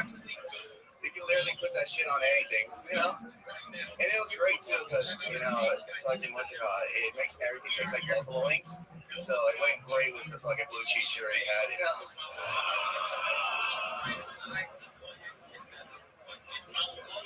Yeah, I should call her. Yeah. Here's another. What do you call it when you make a paralyzed girl squirt? Vegetable soup. So, yeah, you guys are wonderful. Yeah. Okay. Just checking. All right. I don't know if you said stew or It can work either way. it works either way, absolutely. Jose Ayala, you been on the show before? Yeah, once. How long ago was that? It was like a month ago, actually. Oh, wow. Okay. And how's life going for you? What did we find out about you in that first interview? I found interesting. I'm Mexican. Well, we knew that. I work at a bar. That's what we found out. And yeah, that's it. Okay, wow. Well, this was a great interview, Jose. Is there anything else interesting about your life? I don't like big crowds. That's the only thing. You're in the right industry. Perfect. Very amazing. They freak me out. Like this? Yeah. So, how are you planning on getting over that? What's your big plan? It's the industry that you're in. If it goes good, which luckily I don't think you have to worry about that for a while, but if it goes good, you're going to be in front of giant crowds. I'm going to start doing orgies. So, yeah. Okay. Yeah. Dive right into it, you know? For fun, you're not doing stand-up comedy. I like to play video games. I skateboard. I do recreational drugs. Just go wild with friends, party. What kind of recreational drugs do you do? Okay. I smoke a lot of weed. Yeah, what other weeds? Oh, fuck, sorry. Your upper lip is sweating between your nose and Yeah, your upper lip. sorry, I got hot nuts. My bad. No, I did acid the other day, so that was pretty cool. Yeah. Yeah, fuck yeah. Okay, what happened when you did acid? I got lost. I was blacking out and then waking up at a bus stop. And I didn't know how I got there, and my underwear was completely gone. Where did it go? I think I probably shit my pants. Okay, no, I didn't. I shit my pants and because I was in and out of the blackout, and I remember being behind a bush, wiping my ass with them, and then just throwing them on the floor. Boy, I'm not gonna put them in my pocket. Oh yeah, I'm just like gonna have them for the show. Wow, shit your pants. I'm gonna check in with my chief acid correspondent, the great Ron White, is here, ladies and gentlemen. So, was it fun? Oh no, really. I had a great euphoric experience. I wasn't I really thought about my life, and I cried a little bit. I'm not gonna lie, and it was really life changing. Except for the shitty. What was your life like before that?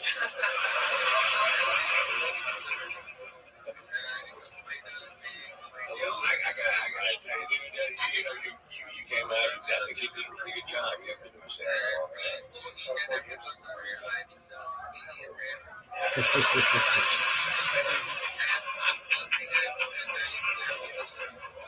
I got nothing.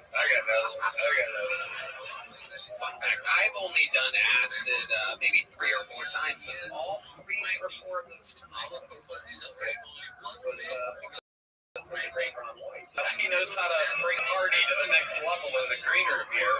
And they call it microdosing, but I've never microdosed, it turns out, anything in my fucking life. It turns out if I do any amount of anything, it's a full dose. Yeah, turns out we don't have scales up there. Yeah, and I can hearing the lights, I can hear LED lights, I can hear and feel everything and anything around me. I'm a total matrix when I do it. And I wake until about 8 a.m. the next day. I don't know why. From what I understand, I guess that's a part of it, but I don't get tired to see liquid. Yeah. Turns out I'm hanging out with fucking fear and loathing over here. Ron White is like the actual dude, by the way. If you're wondering what he's like off stage, he's like a cool Texas version of the Big Lebowski. Thank you. Thank you. Yeah, but did you answer that? I give you did you shit your pants? No. Shit my pants. No. 200 hits. I've never shit my pants. Yeah. I would think you would have shit your pants anyway that day. I was going some blackout drunk, so well. Yeah, that's what you want to do when you're on acid. Just get blackout. Yeah, no, I didn't get black, and some guy just gave it to me, and I was like, oh, fuck it, we're gonna do this. So I was like, yeah, she's like, oh, okay.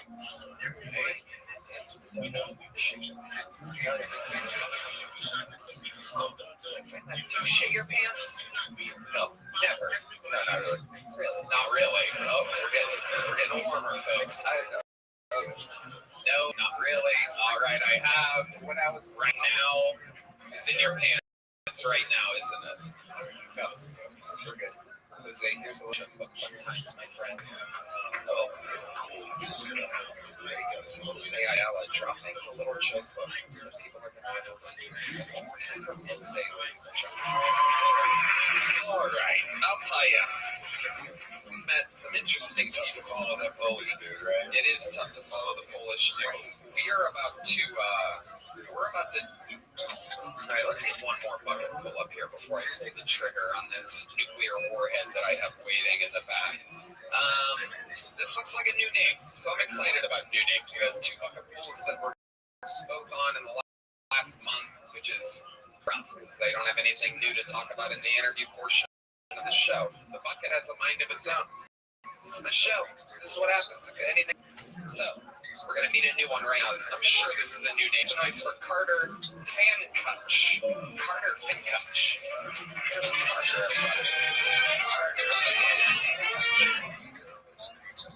Nice of you guys to clap, cheer, and stuff whenever I came out. Last time I saw my mom, she didn't do any of that. She just said, shake that shit off your face. Said, you look like my son, and somebody I could never trust around my son, you know? But I need this mustache. Without it, I look exactly like Caitlin Clark. She's a talented shooter. I just say shoot when I come, you know? Yeah, dude, my love life's tough. It's like, my love life's like Redbox, you know? It used to be a thing. It used to be a lot of fun in a Walgreens parking lot, you know? Not a lot of returns. There were always scratches on the back. It's tough, you know? I supplement it, you know? I supplement my sex life a little bit with porn when I can.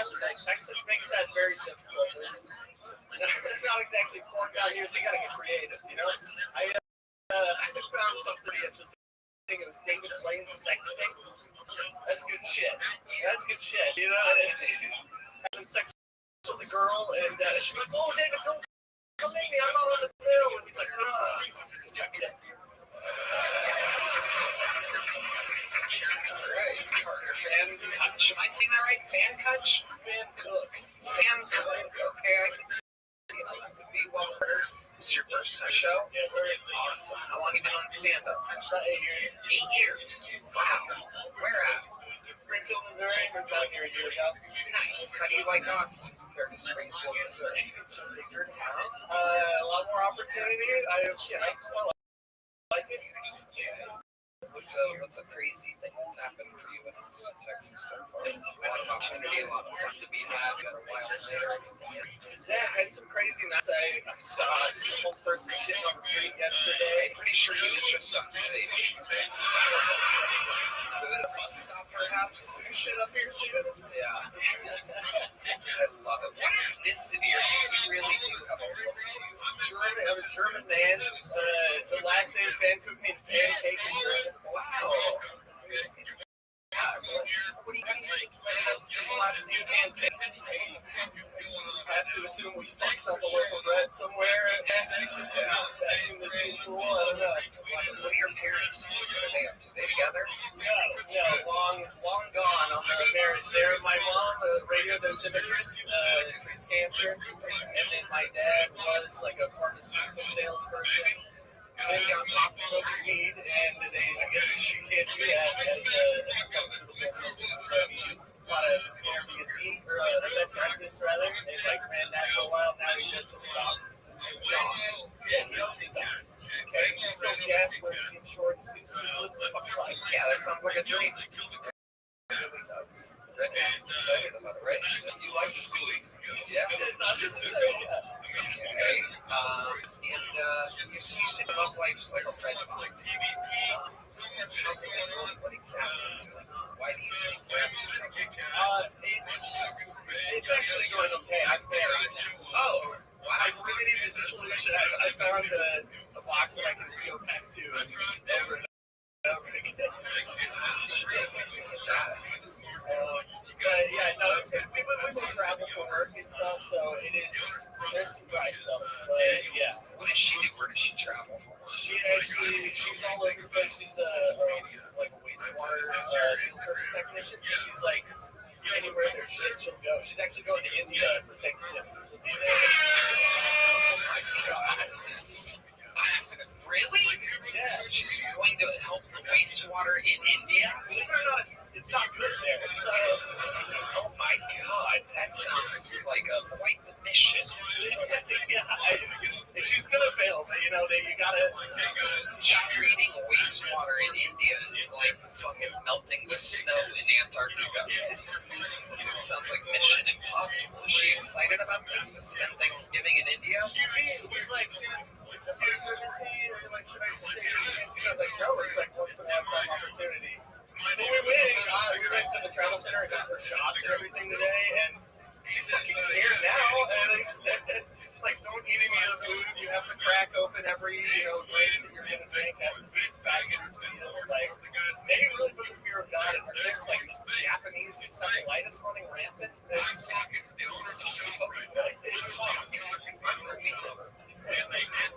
Run away from the I think that most of the things you do right, so she won't be at home and everything. I let her come back. God, she may have too much to make. I don't know.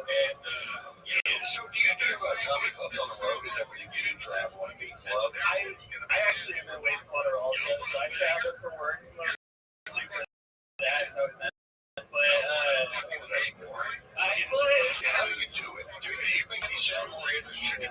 It's fucking incredible. It's not easy. And after a show like this, I sleep for 8 hours straight. And you see, people in wastewater. Literally, it's a shitty relationship. You're having a stay. Like, how much do you spend on cleaning? Opposite, dude, we're close. We know exactly. I've learned the wife sitting down recently. Like, where are we? Wow, Redman still hasn't learned how to do that. That's incredible. Yeah, because that's inferior. Okay. How did your wife before? Great question. How did you wipe before? I would get up, I'd take a look, and then I'd be like, yeah, that's going to be some work, and then I'd get in there. But I would stand up. I don't know whose scalp that is. I don't know if that's my dad or my mom. Exactly how do you do it now? Explain to us how you do it sitting down. I just, I typically left, I'm right-handed, so I'll lean left, and I'll get... You lean left. I lean left, and that's two actions, so that creates a space for the arm to go in and spreads your cheeks. So, wow, doesn't that seem like you're not as good? Like you're not getting in there? No, Brian, it's better. My asshole's cleaner, and that smells like poop all the time. So. You should stop out. I've got a rotating stream of water that shoots up my ass. It is nice. Is that just on your jet, or do you have that in your house? No, I got everywhere I go. One day I'll afford the fountain for my You'd be quite surprised.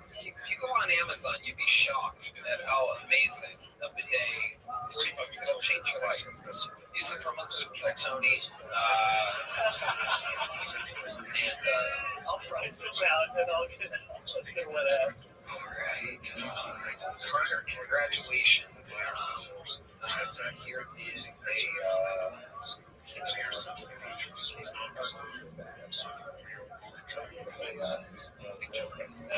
you go. Carter pancake. Carter fan cook. Ladies and gentlemen, this is a very special moment, which I like because the last comedians, other than the Polish guy, it's been kind of low. The levels of sets tonight I would consider low. But right now, you're about to meet the newest regular on Kill Tony.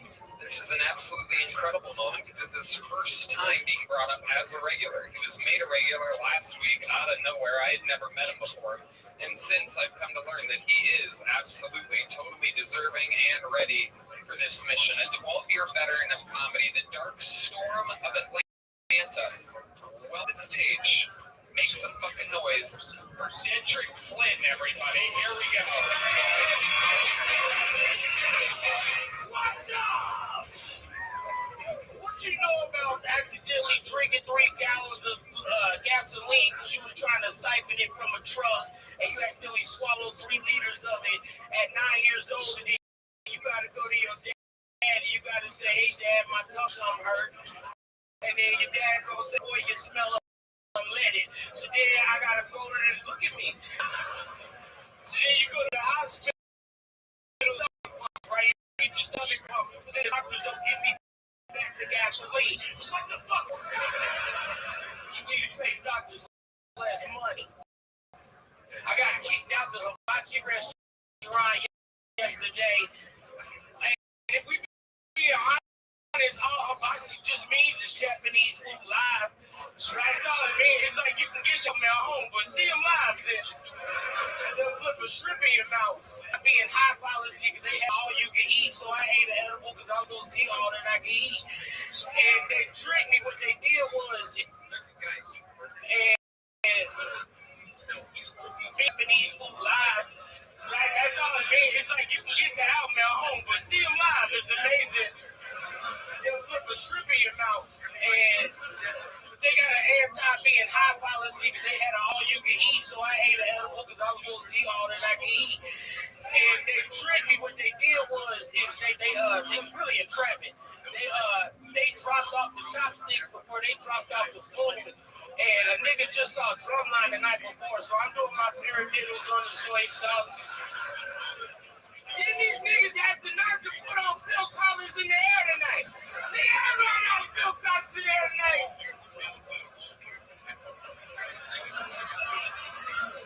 That's not how you deal with those situations. I work in bars. What I do is like say crazy, like say if y'all two dudes start to get in the fight, I'll just spray y'all with some silly string.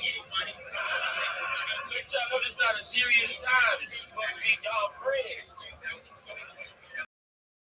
And if y'all get mad and try to fight me, I'll just pepper spray you in the eyes. Or as I call it, serious string. I'm good. Yes. Hendrick Flynn, ladies and gentlemen. Let's fucking go. Welcome, Dedrick. Here we are, your first time cashing in on regular ship, your second effort on the show, a 12-year veteran. He signed up 39 times for the show and finally got pulled last week. Meanwhile, you have fucking these guys, 2 fucking buffoons shitting their pants that got pulled in the last month. Each of them. Sweet fucking killer Dedrick up here, filled with material, funny stuff. I love the fact that you made that guy in the front look at you while you were doing it. Oh, it was amazing. Yeah. I'm gonna be somebody. Look at me. Yeah. Dedrick, I love it. Tell us how life's going for you. Tell us something we don't know about you. Welcome. Man, first I had to call my mama, and then I had to explain what Kill Tony was. She old and black, like you don't know no better. So then I was like, it's like the Apollo. And she said, okay, cool. Then where that's at? And I said, Austin, where I've been living. I've been signing up. And then she said, okay, whose club is it? Tell her it was Joe Rogan's club. And then she couldn't remember who Joe Rogan was, so I said the nigga from Fear Factor. Yep. And then she said, oh, good, baby. It was good, baby. How you gonna make some money?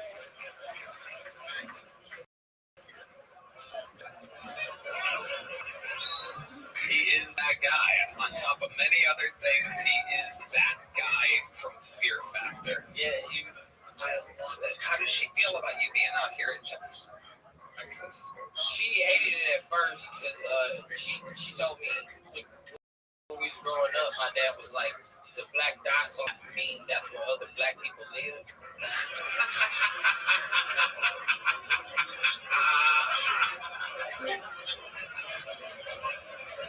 Miss Aquarius. Take as much time as Hi. Hello, So I asked my Hello, hello. How are you, madam? How are you? How are you? I'm lovely, thank you. Are you ready for me? I am ready. Are you ready? Oh, I hope so.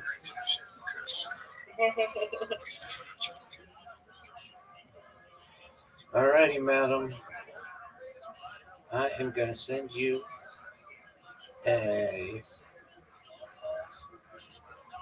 invitation in 10, 9, 8, 7, 6, 5, 4, 3, 2, 1. Bingo!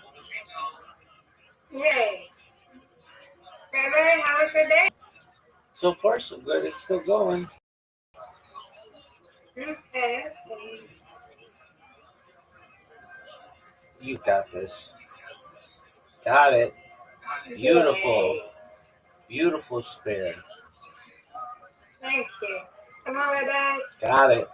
Right. Boom. And now they're going to make me split. All right. The goal is to get 2. Woo! Oh, that was good. Hey, good job. Thank you, ma'am. You're welcome. Get it, girl. Okay. You got this. No doubt.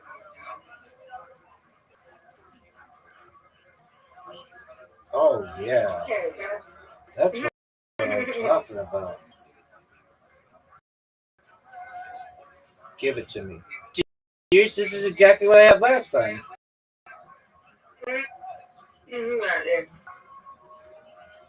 No. That's okay, though. Oh, man. Okay. I can't believe I had 2 frames exactly the same first row. Get it. Oh, look at you. You're on fire. Mm.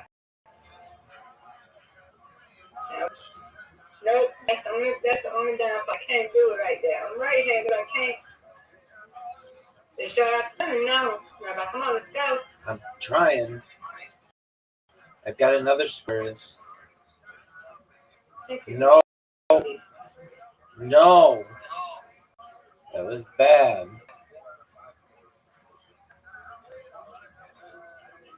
Get it. Ooh, folks. No one's touching Miss Aquarius tonight. No doubt. No doubt. Miss Aquarius is running away with this win, folks. Give me it. Oh, that's what I'm talking about. That was tough. That was an amazing, phenomenal spare. Good job, Rabbi. Thank you. I needed it. Needed something to keep me alive. But no one's touching you. Oh, the nail in the coffin right there. The nail in the coffin. I'm already down 30. I'm already down 30, Miss Aquarius. I'm down 30. I'm down 30. No, I don't. It's impossible for me to win. You got the win. Even if I get a strike here. Which I missed by one. Miss Aquarius, what a win. Your 150th win. Your 150th win, Miss Aquarius. Congratulations. That's big time. That's big time. All right. Oh, no doubt.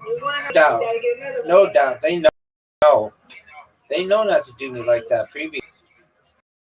Don't do me like that. This. Just get one of them, and then maybe you get the other one. Ooh-wee! What is this? No BS. Did you see that curve? Miss Aquarius, that was phenomenal. A curve, and you got it. What a split. Give it to me. Come on. This is garbage. This game is not going my way. But I'll get it. I'll get it. Wow. Miss Aquarius. What? I'm still stuck on that original one. That one was amazing. Oh, get it. That's looking good. Oh, wow. It still looks good. No doubt. No doubt. Oh, easy. This one's easy. No doubt. Are you serious? Are you serious? They didn't want to give it to me? Okay, I see how it is, Play-Doh. I see how it is, Play-Doh. You want to play that game? Okay. Get it, Miss Aquarius. Oh, you knocked them all out. That was beautiful. All right, those three, consider them done. You got it. Oh, that's okay. It's okay. Come on, no doubt. Give it to me. Right. Okay, this is a tough split. This is not a good split. Give it to me. Oh! That was incredible. Thank you, ma'am. Thank you. That was not looking good at first. I'll take it. Get it. Oh, look at you. You're getting good, Miss Aquarius. Get these two. No doubt. Got him. Got him. That's a big time split. I need a strike. Give it to me. Come on, strike. No, that was a terrible. This is terrible. Why are you leaving? See, look at you. You did that. Come on. Boy, I'm going for it. Oh, I was gonna go for it and try to get them all. Yeah, I'm leading until now when you got your spare. Get it. This Aquarius puts up huge numbers on me. Just get these two and you got it locked up. It's locked up, folks. Miss Aquarius is in both tonight. But it also means that I win both tonight. Miss Aquarius on fire. Right. That's all right. Big time score. 65.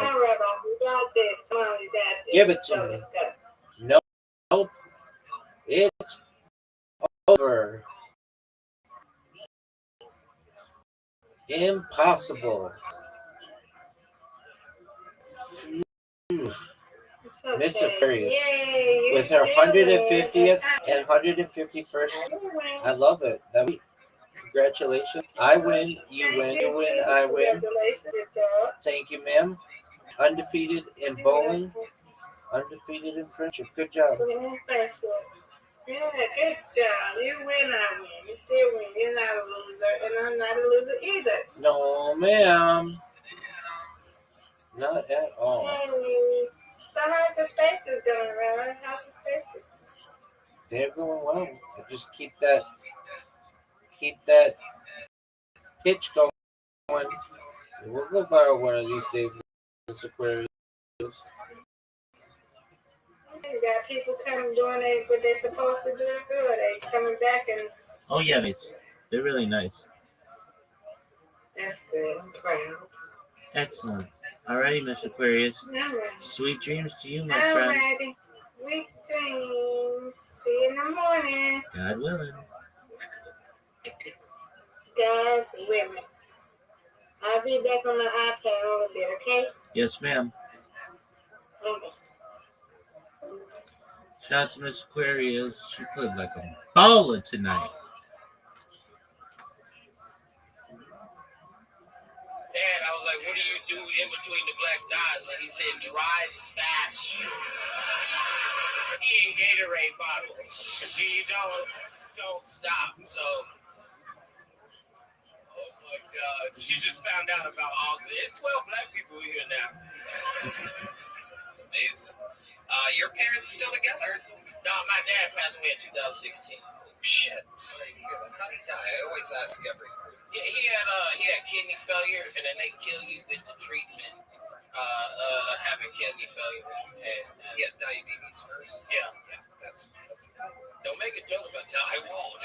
I will not make fun of diabetes. 17 more episodes. You can make fun of my. Okay, I'll wait. I'm writing that down. 17 episodes, and then I'll bring this up from now. And then roast my dad to shred. I will. Was he cremated? No, we had some money. Oh, okay. We had some money. That was important.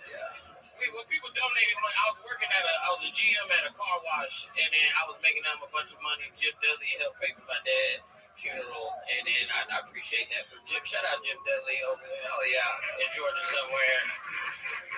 What was it like being the GM of a car wash? I fucking loved it, and because like I knew I had power. You know what I'm saying? Like I'm power hungry.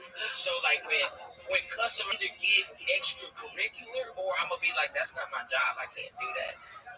And I love telling somebody something's not my job. That's my favorite thing in the world. You ever just be like, no, I don't do you people do stuff like that. You know what I'm talking about. You got money too, right, Brown? I do.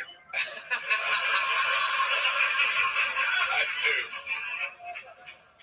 Hey, but you know what? I just wanted to say this. I watched your set last week. Just laughed my face off, and then there's going to be a yes, sir.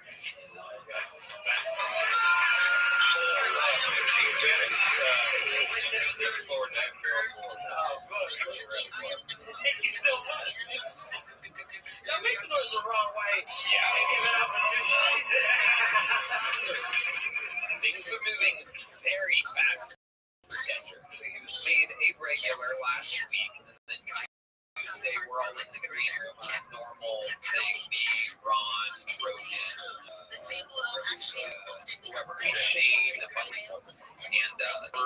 it's a normal Tuesday. You never know who's going to be on one of these crazy Rogan shows. Normal Tuesday at work, and I was telling the green room, like, oh, we got to be regular now. It happens once every year or two, and it's a free. It says invite him to do tomorrow my show. So you came on Wednesday. That's also Monday. You get booked for the first time. Wednesday, you're opening for Joe Rogan, and the balcony filled up with fucking the guys. Everyone's like, let's see, if, this new guy for the first. They always know if I say I found somebody, they're probably gonna know them forever.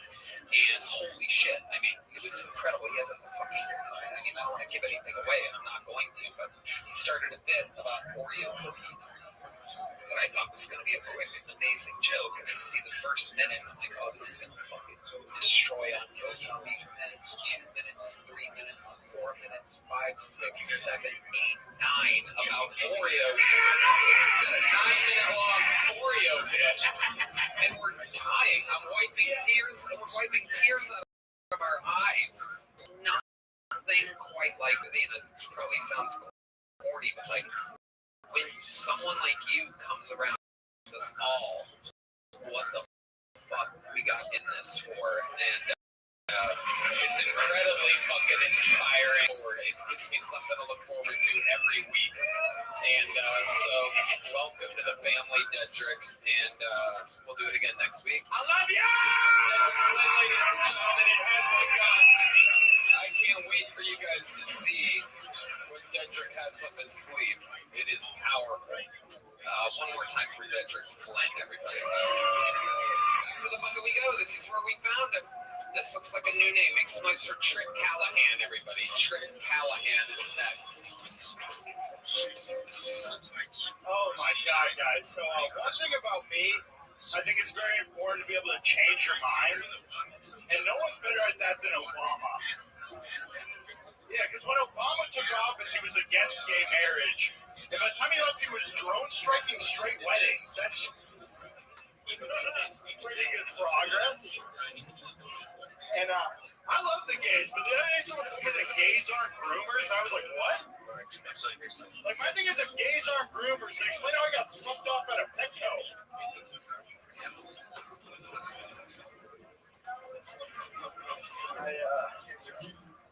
I do got a new favorite gay. His name's Jeffrey Dahmer. I finally watched a Netflix show about him. And I remember when it came out, a bunch of my friends were talking about what's funny when the police were interviewing Dahmer's dad and telling him everything because the thing he was so pissed about was that Dahmer was gay. And I was just thinking, if I was that police officer, I would have tried to cheer him up a little, you know? I'd be like, sure he was gay, but he also murdered 25 gay dudes, right? So despite his gayness, he's much more homophobic than you know? Like, you're talking about they're going to hell. He's fucking sending them there, so. All right, Trip Callahan, an extremely gay set. Yes. Welcome, Trip. Have you been on this show before? Yeah, I was on like a couple months ago. Okay, welcome back, Trip. Welcome back. How's your life changed since the last time you were on the show? Oh, bro, I can't even go out in public. Wow. No, dude, James, bro.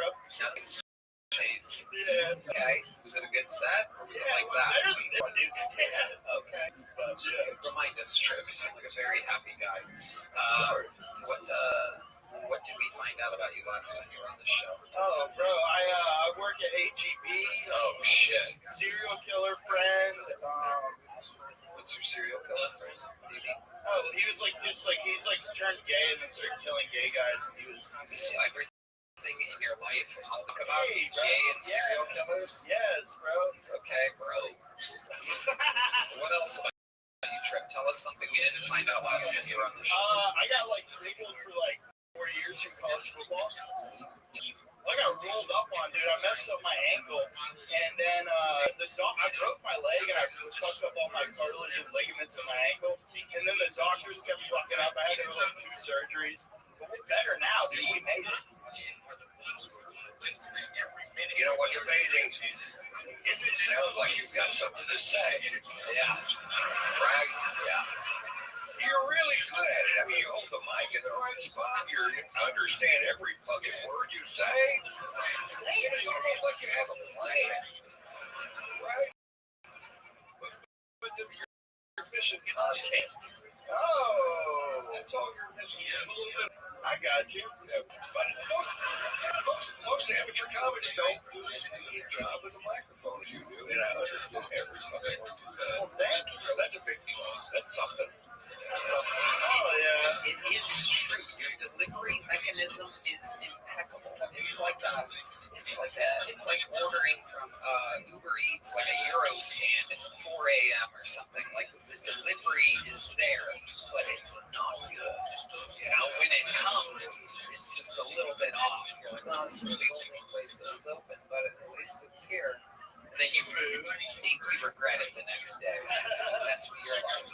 Okay. Trip, tell us something amazing about your life that has nothing to do with you.